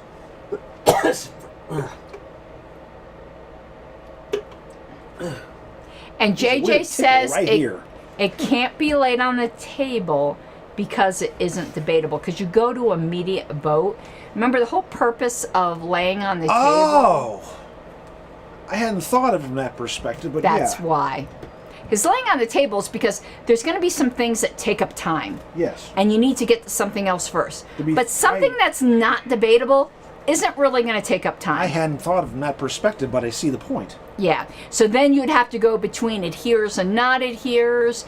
And to me, not adheres isn't something you could lay. Okay. This refers back to the standard descriptive characteristics of lay on the table. Number 2. I'm going to read this off because I know you're plastered. I am drunk as hell. 2. Can be applied to main motions with any other subsidiary motions that may be pending. Can be thus applied to orders of the day or questions of privilege while they are actually pending as main motions, and such as an application as independent of and does not carry to the table any other matter in which they may have interrupted. See, this is why they got to rewrite this crap. This is a word salad. And it can be separately applied to debatable appeals that do not adhere to the main question, or to non-adhering points of order referred to by the chair of the judgment assembly that are debatable when so referred. And its application has no effect on the status of any other questions that may be pending. Can be applied to adhering appeals where debatable or undebatable only by laying the main question on the table, into which the appeal and other adhering motions go to the table also. Okay, so that's the key point, is that you need to lay the main motion on the table, not the appeal. Right. Yeah. Right. And one that doesn't adhere. Okay, I am sending JJ just in case. We can always refuse. But I'm sending him the link if he ever wants to call JJ, in. you got my phone number. Call. Plus, I sent him the link to the stream. Yeah. But I know he doesn't have good headset and stuff. But I sent it to him anyway because we could always hit decline. Yeah. You got my phone number, JJ. Call. We'll put you in. All right. So now who's asking? No, it's you. Hold on. I wasn't finished reading. Oh, okay. I'm gonna drink some rum. Yo ho ho and a bottle of rum. Don't shit on my bed. It cannot be applied to an undebatable appeal that does not adhere to the main question, and it cannot be applied in a subsidiary motion except in connection with application to the main question. Right. Has said here. Okay, now there's one other reference here. I'm going to look real Oh, fast. my boobs are itchy. Wayne scratching. I feel like I got something down here. Oh, yeah, it's called cleavage. No, I feel like something dropped. Humidity? Oh, I'm itchy. Did I just say that in my public voice? You did. You said that out loud. Yes, I did. Okay, standard characteristics of appeals. When a debatable appeal does not adhere to pending questions, that is, when a question on it would in no way affect pending questions, such a debatable appeal can have any of the subsidiary motions applied to it except postpone indefinitely and amend.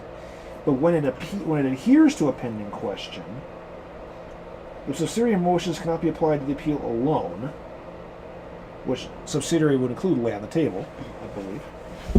And it goes from there. Thug life. No, yeah, here we go.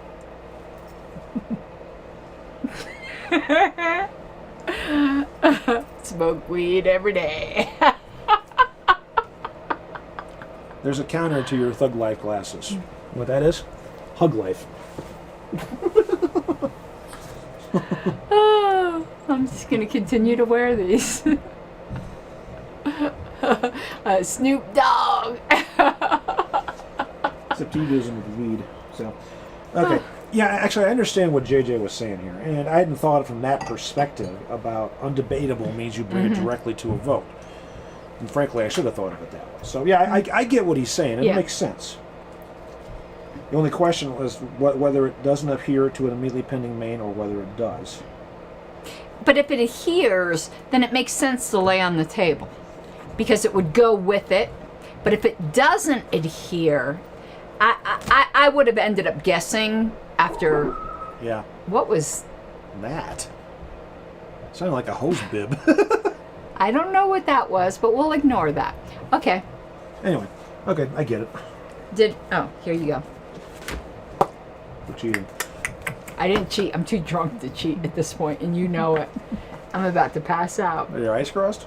They're getting there. Let's see. Not quite. Okay, I can cross one eye. Watch. Which one? No. Yo, hold on. Look. No. It is crossing one. They're both going that way. No, they're not. Yeah, they are. They're both going that way. Okay, hold on. I'm looking here. Now that's leaning in. That one's straight, yes. Before we had them both going the same direction. I can cross one eye. Okay, so that means you're related to Bubba J. Got it. I can only do this one, though. I can't cross just this one. Yeah. I can cross That's just Bubba this J. one. He can only cross the left one, too. Okay. Speaking of postponing stuff. Okay. Postpone indefinitely remains with the... Jesus Christ. Oh, no. Postpone indefinitely remains with the main motion when the main motion, A, is laid on the table, B, is referred to a committee, C, is reconsidered, or D, all the above. Okay, it is when it's laid on the table. It is not when it was referred to committee. What was C? Is reconsidered. A. It is A. We just talked about this. That's why I'm going. That's why I said Jesus H Christ. We literally just said this. We didn't talk about committees, though. No, but the rest. That's why I said to you because the answer was in front of us. We just had that. Look, I'm kicking your ass now. Yes, I am. See, you need to get drunk more often on these things. I do. Boom, checka, wow, wow. See, there's ways to do better with. There's ways to do better with you're dealing with being drunk. Parliamentary procedure and reading Shakespeare. But what happens, and you'll attest to this, immediately after these shows, I'm like, I gotta go to bed, and I immediately run upstairs and leave Mike down with Wayne, and I'm. Anyway, next question. Well, it's also because I eat, and I've got the intestinal problems, and I always have to sleep after I eat. We need to just get you cloned with a body that doesn't have these problems. Oh God, my body's got lots of problems. And then All right. Then we'll just translate. Then we'll just do a transfer of the brain, and we'll be fine. You know what we did yesterday, by the way? I need to post the pictures. We went up to that quarry. Are you going to go with it? You don't like hiking, do you? I don't mind it. You don't like camping. You're right. Well, we're going to do an LPCO hike. To go pick up her book. Up to this quartz quarry. It is so pretty. But I had like those huge intestinal pains, but we did the hike anyway, but it was fantastic. Let me get my thing. That's what she said. So does Lydia hike? That's what she said. Not much, because of her ankles. What about your son? He does, but only when he needs to. It's not that long of a hike. It's about a mile. You can handle that. Yeah, it is so... Considering once he hiked 2 miles to the grocery store to get some stuff and then hiked back hauling a couple of coolers. It's so pretty. And then he was pissed about it, and I said, well, you do have Uber. He's like, oh. It is so pretty. Totally forgot about it. Really so pretty. So, it was a nice hike. And Wayne, are we going camping this week? I think we are. Are you out of Vaseline? Well, I'm, I have a job interview tomorrow, so I might have a job soon, so we want to go camping. All right. I sincerely hope that you nail the interview and get the job. I hope so. All right. Are you ready? Okay. When the assigned time for taking up a topic and an agenda arrives, Okay. the chair announces that fact. Okay. God, there's so many typos in these things. I know. Then You have to correct them as you go. Yeah. Then he puts to a vote any pending questions without allowing further debate unless A, Someone immediately moves to amend by substitution. Wait. Rewind and start fresh, because I lost something in the translation there. Okay, there's an agenda. Right. And the assigned time, Okay. which kind of effectively makes it a special order. Okay. For taking up a topic in an agenda Special arrives. order for an order of business at a specific time. And it arrives. Yeah. The chair announces that fact. Okay. Then he puts to a vote any pending questions without allowing further debate unless Okay. I'm with A. you. Someone immediately moves to amend by substitution. B. They are debatable questions. C. The debate relates to an urgent matter. D. Someone immediately moves to lay the question on the table. That one. It is. Yes. Because there's only two ways to get around that: lay on the table or move to suspend. I'm gonna or put move to this for suspend. you. Thank you. Whoops, maybe. If you do doubt that I'm drunk. See, See- she's never seen me drunk. Mike can take advantage of me right now. You guys see me drunk all the time. You know. No, the reason I say We need to get you drunk. you need a pool table for that.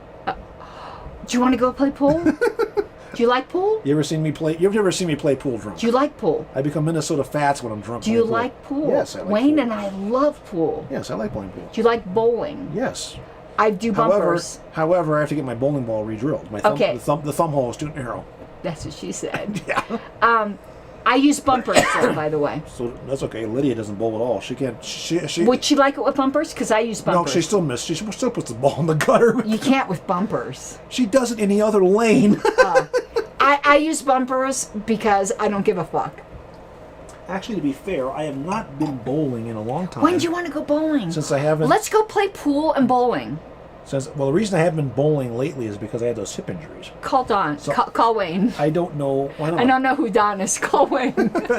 Don Carter. yeah, Call right. Wayne. Call Wayne. Well, I haven't been bowling since I had that hip injury. I don't even know how I can handle it anymore, to be honest. Yeah, but I've got. Well, let's call Wayne. I got a pink bowling ball. Why am I not? I don't have a tie-dye one. Well, that might be a Christmas present. Call Wayne. It's a green. I have a green one. Let's call Wayne. Okay. It's actually a nice emerald green. What do you want now? Okay, what I want is I just found out that Mike likes pool and bowling. Okay. When are we gonna go? Whenever you guys set it up. When are we gonna camp? Okay, let's plan camping and bowling. Not together. One question at a time. Well, I'm just telling you, and we'll talk about it later, but let's plan camping and bowling. Okay. Okay, You bye-bye. can do that. Okay, thanks. Bye. That's one of those to-do lists. I gotta get the thumb Okay, at Goodwill. re-drilled on my bowling ball because my thumb got too thick for the Yeah. hole. Will you not use one from the alley? No, I have my own. Yeah, but if you don't have it drilled in time. I just gotta take it to one town Springs and get it done. Okay, I have a purple bowling ball Okay. that my mom bought me, but I found a pink one. How heavy is it? 8 pounds, Oh, is because that? I'm weak. Oh, I've got a 10-pound pink one, I got a 12-pounder, I think. but I've got a 10-pound pink one. So if will Lydia go? No, she doesn't like bowling. But will she sucks go at it. anyway? She might go anyway, Okay. but she sucks at it. What about your son? Oh, is it, or He's he never been back in school? He might be back in school he's coming back. He'll be back on campus in late August. Oh, no, we're going to do But- this before I get a job. but But you he, won't go camping, will you? No, How come? I don't camp. But what about rhinoing? What the hell's that? Okay, a rhino is a side-by-side ATV Okay. where one of you can drive. Like you could take Lydia up on trails. It's so much fun. I wreck ATVs. Well, I know. I have a long history of wrecking Okay. ATVs. I won't do that. it's not an ATV. It's a UTV. Yeah, It's like a mini Jeep. maybe. It's that what Wayne was winching on that video we watched. with me, you probably Okay. have to get out of the tree. Wait, hold on. Which video was it? I don't remember. Okay, it wasn't. This isn't trash because I deleted it. No, that's not it. That's not it. No, that's a bad. That's not it. plane. That's not it. That's not it. That's not You're getting it. closer. Try the Yeah. next one. That's Okay. it. That's it. Okay, I want to put that back, and we're going to show this on the stream here a second. It's not a really good video. So, which one was it? Was it this one? Oh my god, I'm such a loser. Okay, this isn't helping. You're only funding a stage play of 12 Angry Men up promoting. Okay. Okay, whatever. We're on desktop. It was the 641 one, I think. No, downloads. Documents. There it is. Okay, we're going to play this. I don't think that's showing. Yeah, it is. Yeah, it is. Okay, so this is a Be careful, UTV, don't so let you that can see rock it side fall by on you. You side. cracked It's like it a right mini in half. Jeep. Yeah, my neighbor So- has one of those too. So would you do this?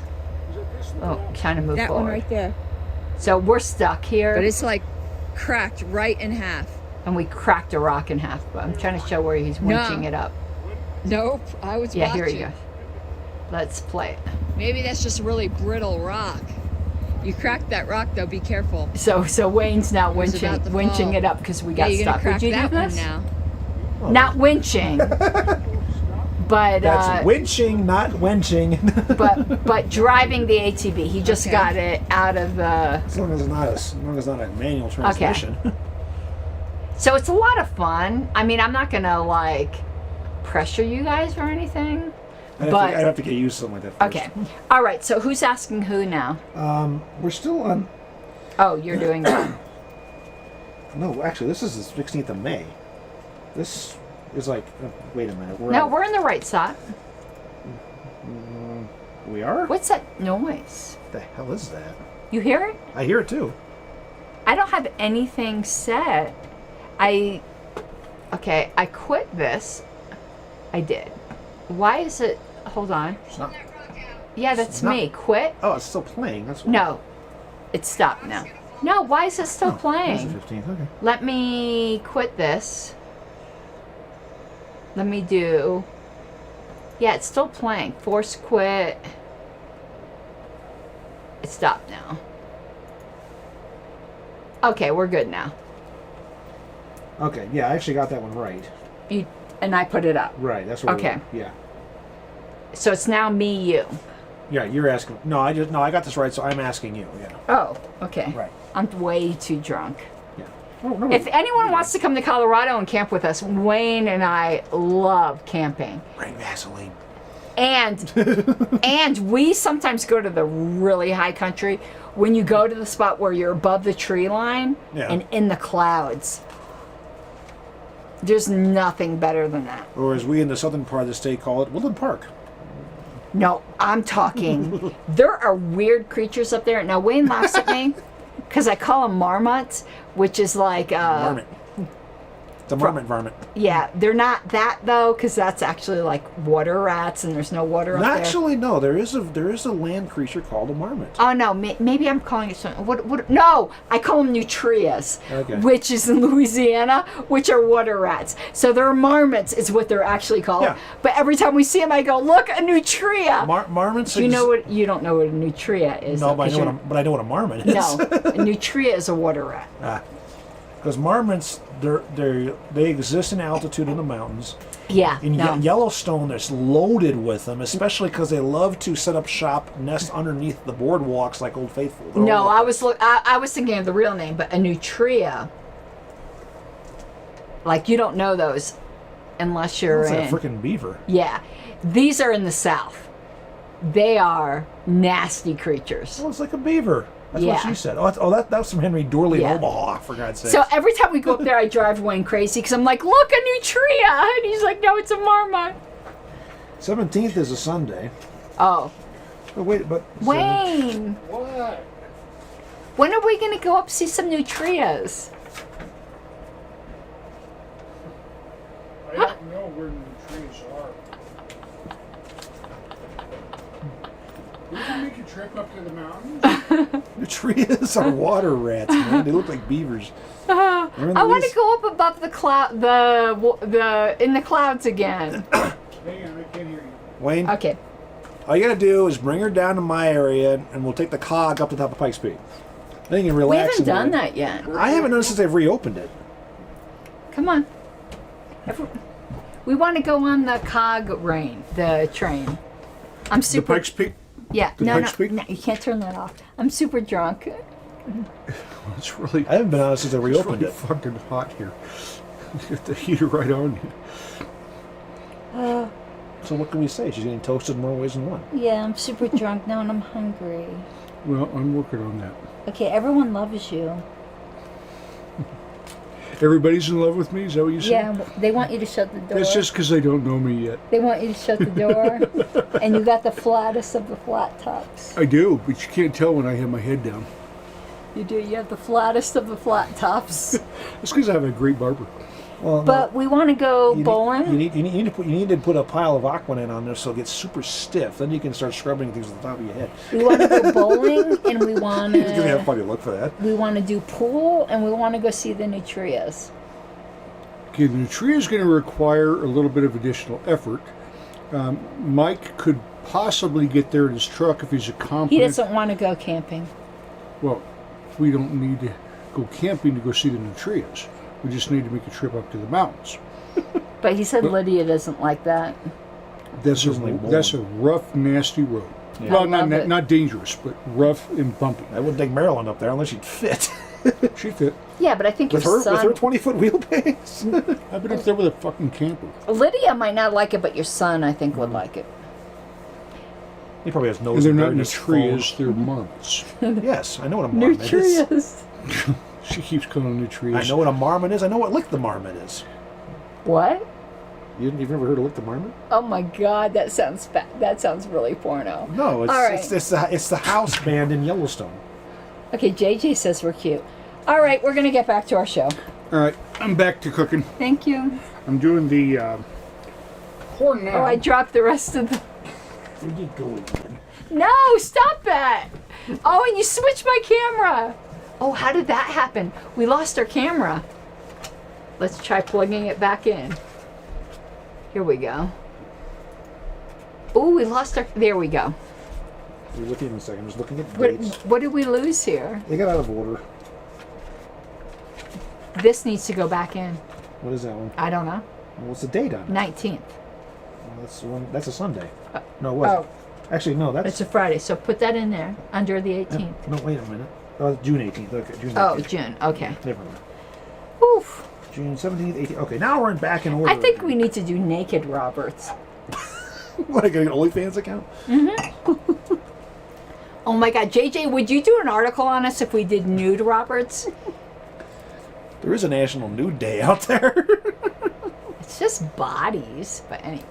Some should not be seen, but anyway. Okay, where the hell are we? Here we go. I don't know. Oh, Mount St. Helens Day. Okay, What? May 18th. What day? Mount St. Helens Day. Oh. Can you imagine? I mean, I know we lived through that, but we weren't up in Washington. No, that was in Indiana at the time. But wasn't Mount St. Helens in Washington? Yes, I can't still even. is too. What's left of it. I can't even imagine that. I studied it rather extensively back in the day, and I was actually up there on a vacation in '87. And even 7 years after the fact, the place was still just totally devastated. And it was weird because JJ is helping us with our nude Roberts. it's weird because to get up there, you go off off I-5, and you're taking this logging road on the south side of the mountain. Of mountains? Of the mountain. Of Helens? Yeah. Yeah. And you're into all this forest area because everything blew out to the north. You're coming around to the east side, and you come on, then you make a left turn to go towards the mountain, and you're still in all this forest, and the road is paved with one lane with pullouts for people to get through. We get to about a mile from the place up there called Windy Ridge, which at the time was the closest you could get to the mountain. Mm-hmm. And all of a sudden, you're just going from this massive green forest, parting like a curtain, into all this gray devastation. It was incredible. I just can't even imagine. Oh, we were shocked. We're like, what is this? All of a sudden, boom, was like, holy cow. You want to know what it reminds me of on a much smaller scale? You weren't, obviously, you never lived in Florida, but after Hurricane Andrew, it's my ex-husband, but he was glued to the screen just watching the devastation. Oh, yeah. Like there were communities, there was a country walk that was just laid bare. And we went I think it was 4 years later, down to the Metro Zoo, which is in Homestead, which we joke in Florida, which means you wish you were home instead, where there were still claim numbers spray painted on the walls of buildings. I can believe it. It just going there was so emotional.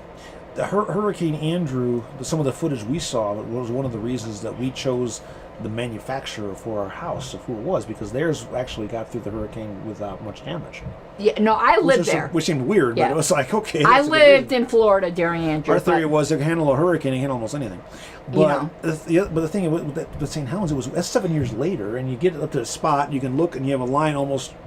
Yeah, Jonestown flood. Jonestown, yeah. Oh, that was horrible, but too. you can literally see almost into the crater from that angle. When you see the lava dome buildings, you look off to your right, and you see what's left of Spirit Lake there, which is raised up in height and called Clog, with all this ash and down trees. And the whole area is just, it looked like the place had been nuked. I just can't even imagine. You can't until you see it. I mean, because you went from this green lush to this dead devastation, just like that. And it's just like, wow. You know, when we come back, we're like, okay, that was worth it. You know, living through Andrew, I was in Palm Beach County, which is 2 counties up, and I worked at Service Merchandise at the time, which is really dating me. I miss those guys. I was office manager. Yeah. They had good stuff in that store. I love Service, and I was office manager there, but I was 2 counties up, so we had a little bit of, power outage and stuff, but nothing like Miami-Dade. And so I worked in Boca Raton, Service Merchandise, and 2 days after Andrew, all of a sudden the refugees started coming up, looking just for D batteries. Oh, jeez. Desperate for batteries. I mean, you just can't even imagine. Anyway, I don't even know how we got into the subject. We were detouring. Oh, because it's Mount St. Helens Day. We went off on a segue. But this is the May 18th reading. Yeah, the way things can just change overnight. I know, it's crazy. Is amazing. All right, question. Okay. When the Assembly further considers a question after it has been considered informally, here we go again. Oh my God, I'm too drunk for this. So wait, stop. Start again. Okay. When the Assembly further considers a question after it has been considered informal. Was it voted on informally? It doesn't say one way or the other here. A member who spoke during informal consideration can no longer debate. B, all limitation of debate is expended. C, a member's speeches made under these procedures do not count against their right to debate on the same day under the regular rules. And D, a member's right to debate the same question is based on the number of times he debated during the informal consideration. C. It is C. Yeah, all the other 3 were the same thing. Well, yeah. A, B, and D were the same thing. Just differently worded. Yeah. And again, it makes sense because the informal consideration, as we said earlier, the limitations on how long you debate are waived. Yeah, so they it's can't kind of like a different universe. Yeah, they can't apply. Okay, but the reason I decided the way I did is because A, B, and D were basically saying the same thing in different ways. Yeah. They're stuck together there. Here you go. Oh my God, death is here. We always have to raise a glass to death. Death! You haven't been in my streams for a while, Death. Sorry, I was having a Grandpa Simpson moment there. Death! Yeah. You haven't been for a while. Careful, you're going to make a mess here. You don't behave yourself. Oh my God. That's what she said.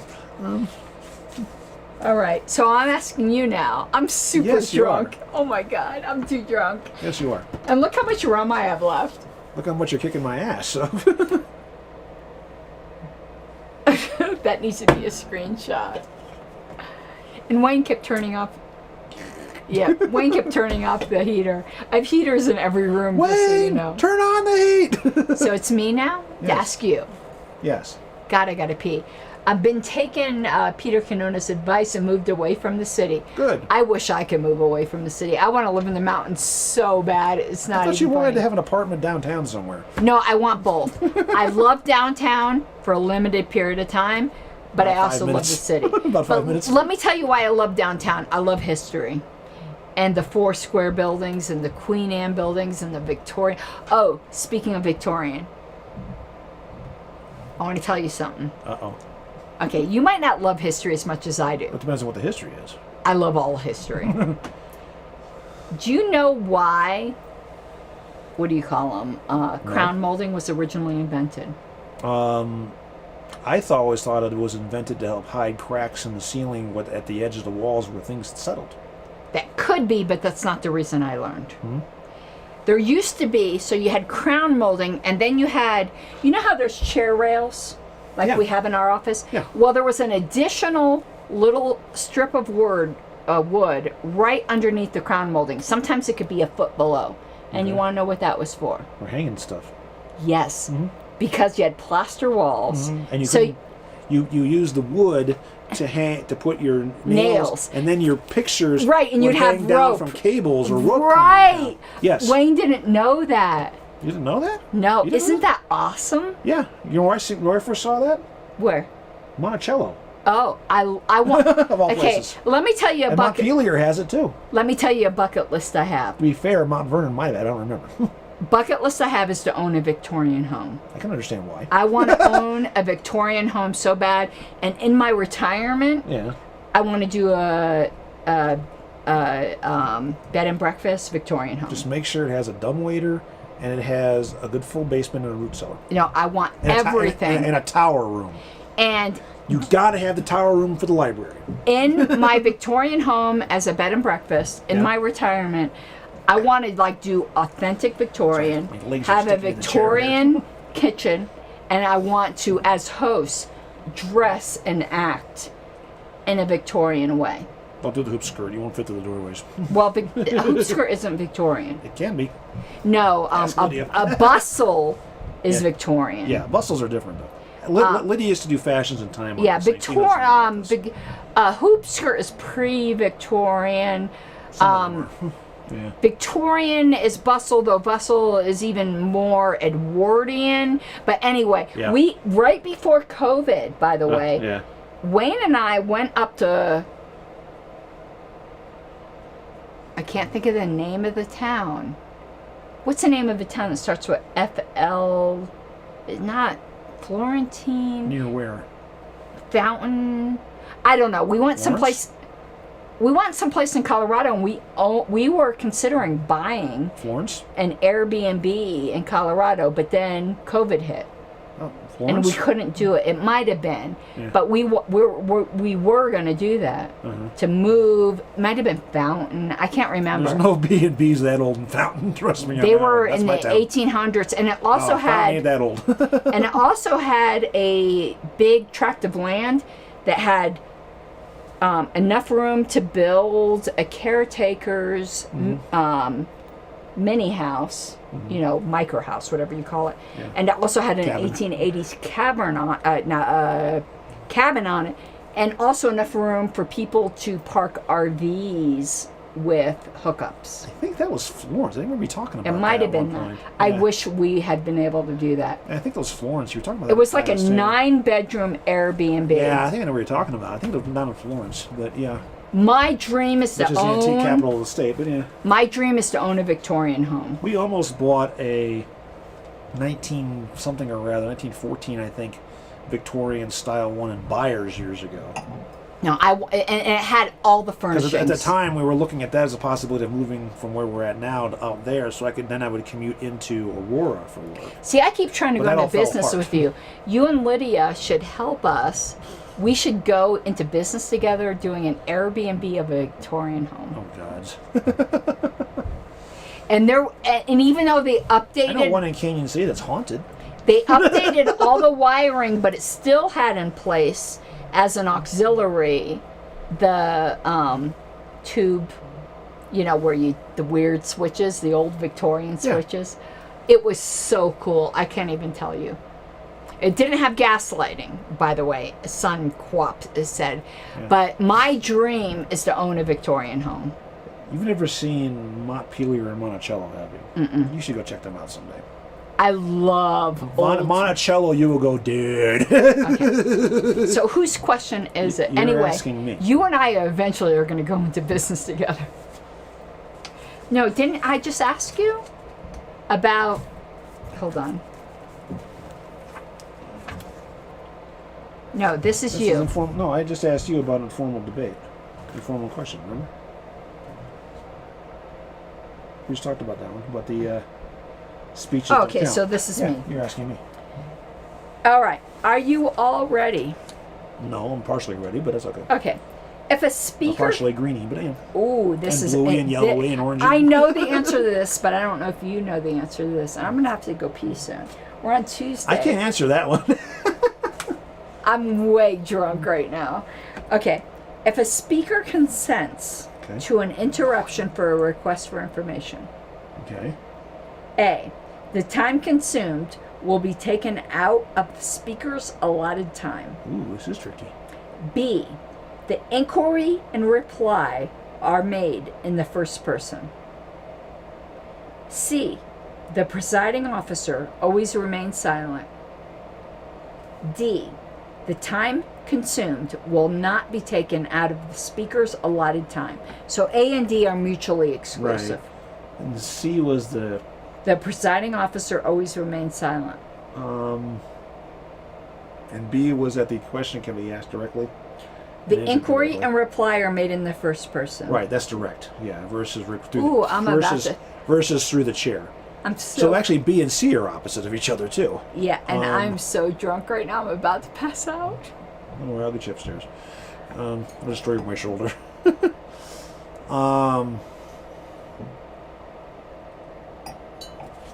Oops.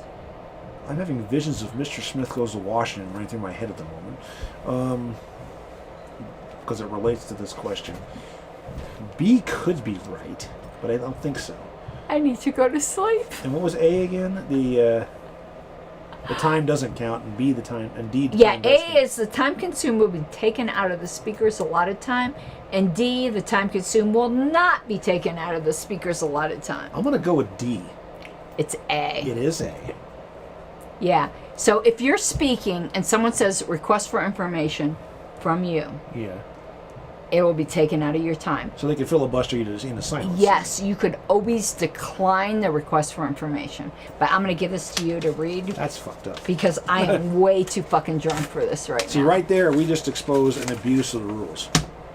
But you could always avoid it by saying, nah. Yeah. So. Is this the 19th? Yeah. And what'd you put June 19th on the top there? I don't know. No, this is the 18th. Tuesday 19th. Right? Right? No, this June is 19th. June. Right, okay, here we go. Yeah. I'm way too fucking drunk. All right, let me read this thing off. Section 33, which is probably under request for information. I gotta pee. Well, go. No, I'm not gonna go. I'm gonna hold it. Then you can't hold. I'm gonna hold it and see how long I can hold it. 295. Under not withdrawal motion. Okay, here it is. Request for information. Request for information, also called a point of information, is a request directed to the chair or through the chair to another officer or member for information relevant to the business in hand, but not related to parliamentary procedure. It's treated like a parliamentary inquiry as follows, blah, blah, blah, blah, blah. If information is desired of a member who is speaking, the inquirer, upon rising, may use the following form instead, blah, blah, blah. If the speaker consents to the interruption, the time consumed will be taken out of his allotted time. Mm-hmm. If the chair therefore asks if the speaker is willing to be interrupted, and if he consents, directs the inquirer to proceed. Although the presiding officer generally remains silent during the ensuing exchange, the inquiry reply and a resulting colloquy. Colloquy? Colloquy. I always murder that word. Yeah, me too. I'm wondering what is right. Colloquy. Colloquy. I think it's colloquy. I'll go with that. Anyway, are made in the third person through the chair. That's what we're used to hearing. Yeah. To protect decorum, members are not allowed to carry on discussion directly with one another. So that would eliminate the first person thing. What did I say it was? That one? Oh, I don't remember what you said it was. No, I said D. Right. Time not taken out. Yeah. An inquiry of this kind may also be for the purpose of reminding a speaker of his point made in argument, or may be intended to rebut his position, but it always must be put in the form of a question. So theoretically, if someone starts using their point of inquiry question, you could turn around and say, point of information to the speaker, and the answer, yes. What's your point? Yeah, and you can decline. So that is the point. But speaking of, I don't remember what you said, but it reminded me of something that happened during convention. Things got way better on Saturday and Sunday. Oh yeah, they usually do. Well, yeah, no, that's true. They do usually Friday's do. all the contentious crazy Even when crap. it's the same presiding officer, Saturday and Sunday are always better. No, I'm not commenting on what the officer. I am. What happens with the business? At this point, I am, though you are correct. Even if it's the same presiding officer, it gets better. Yeah. But on Friday, listening to the minutes or the recording to do the minutes, Whitney allowed so many indecorous motions. I know. Aren't even funny. And I cannot believe a former chair moved a resolution to condemn Joshua Smith from running. And who that was? I'm not going to say a name. It doesn't matter. I vaguely remember. I remember the name, but it really doesn't matter. Like, you don't do that.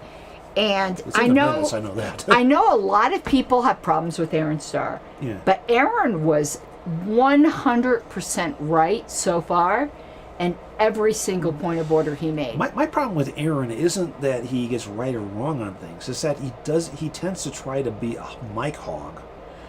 Well, and so do I. No. You are nothing like what he does. Don't ask Sam Goldstein that. Well, let's put it this way. In St. Louis at the 2010 convention, you're spilling again. I was literally, I was sitting on the end of a row, and the microphone was like right here on the side. Aaron was sitting next to me. This is the California delegation. You never put Aaron or me by a microphone. That's just the way it wound up. And it seemed like every three seconds it was up, down to the microphone, back again. You want to know what stopped me? I felt like I was in a fucking whack-a-mole game. What stopped me is that I ended up on stage. Yeah. With Wilford. But let me tell you, last convention... I was getting ready to just scoot my chair out enough so he couldn't get past me, so he could sit down and just shut the fuck up. Last convention, here are the rules learned. Don't allow me, Aaron Starr, or Holly Ward near a microphone. I don't know Holly Ward. She's the chair of Virginia. Oh, is she the one having the meltdowns over the ballot counts?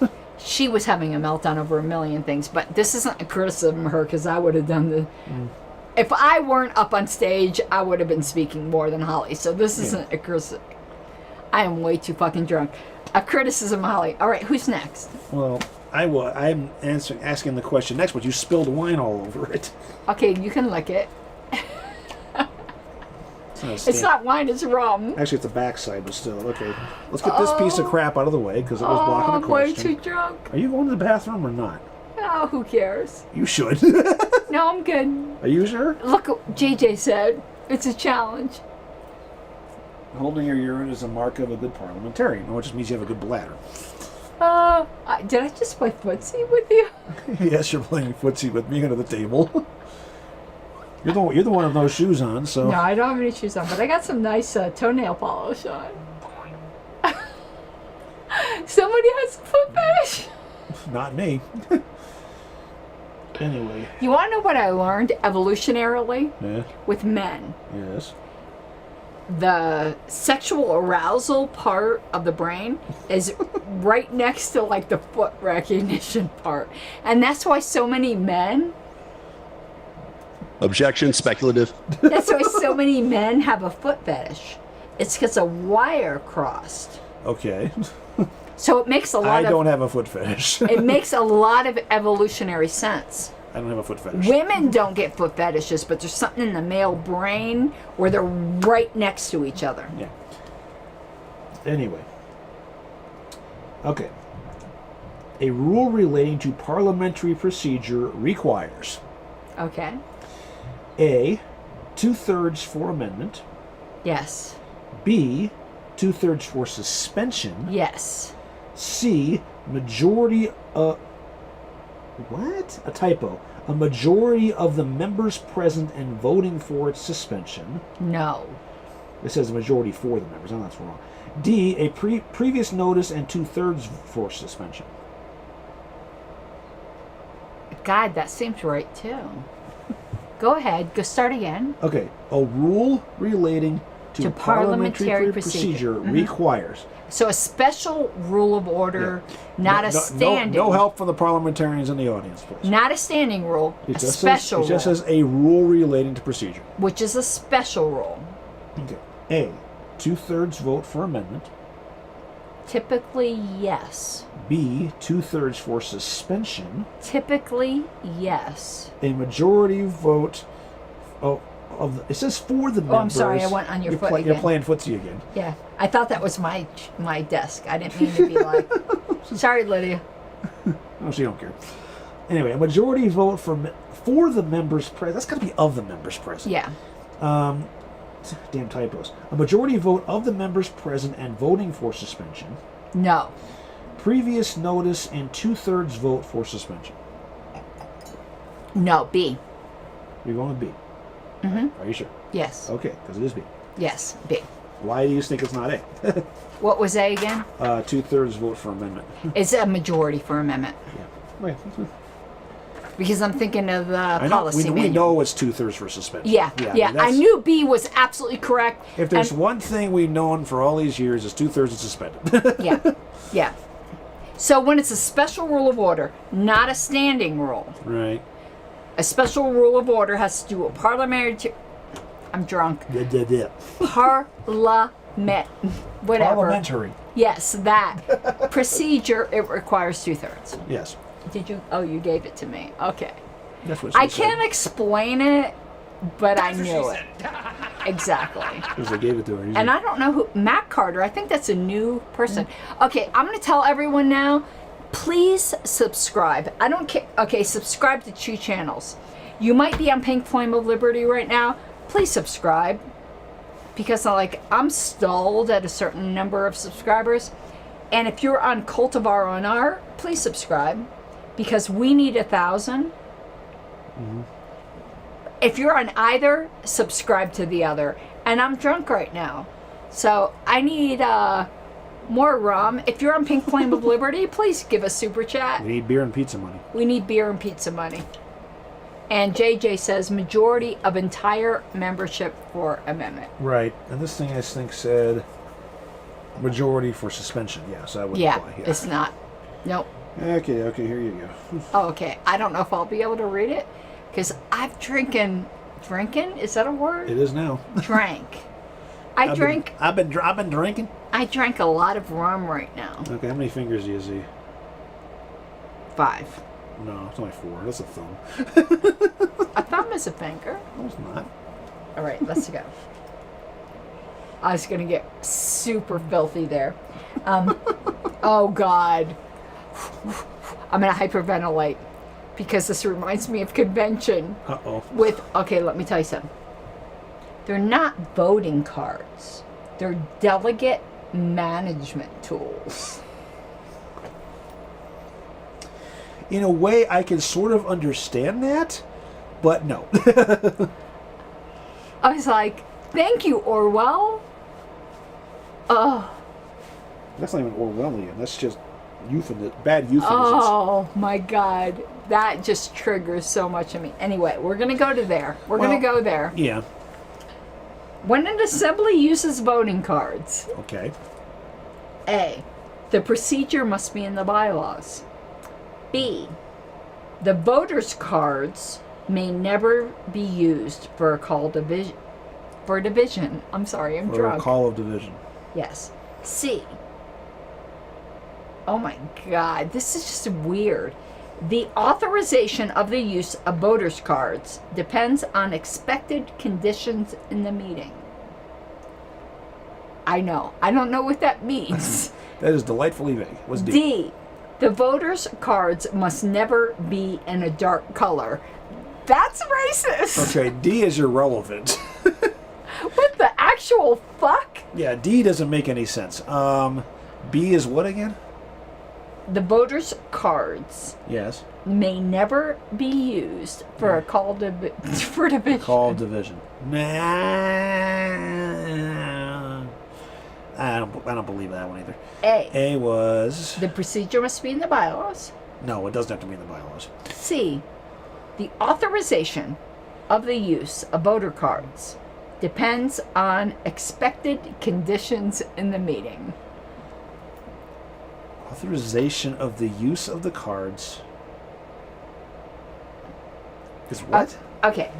Even if you win, I'm just unilaterally saying...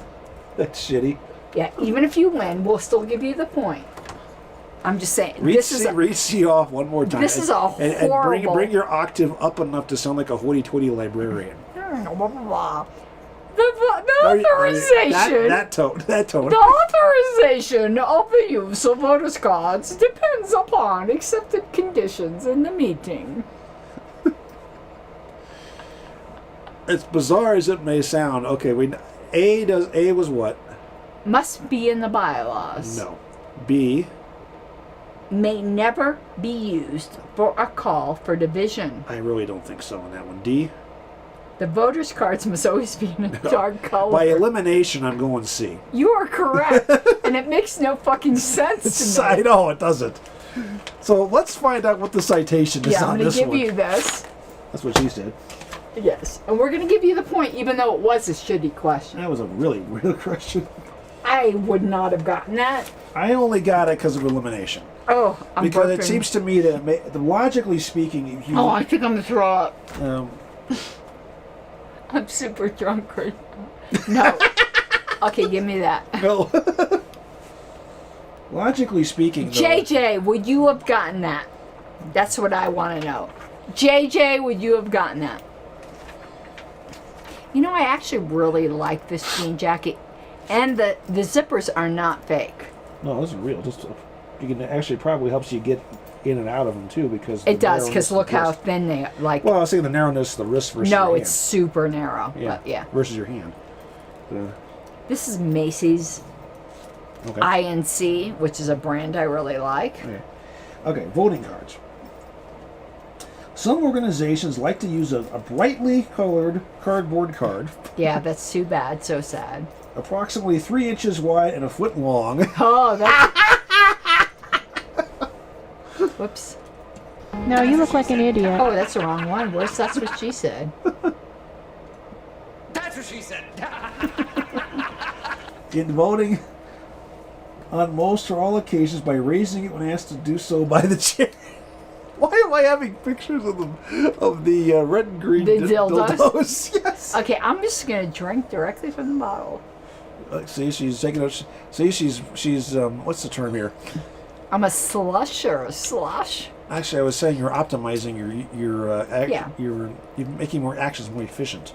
Exactly. Except for what's left in the glass. Oh, I'll drink that. You got to finish that off first. Yes. There you go.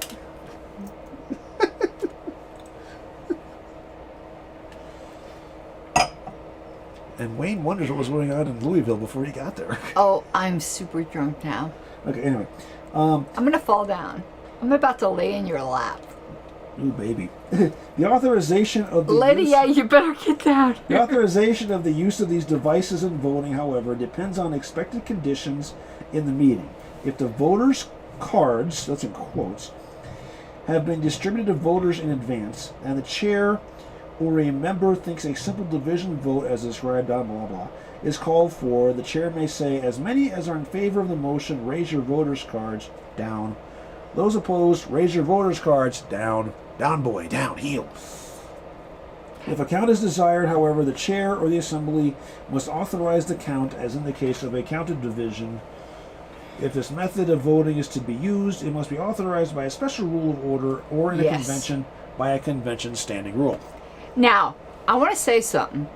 Whoops, sorry, didn't mean to rub your knee. No, I was moving my leg around.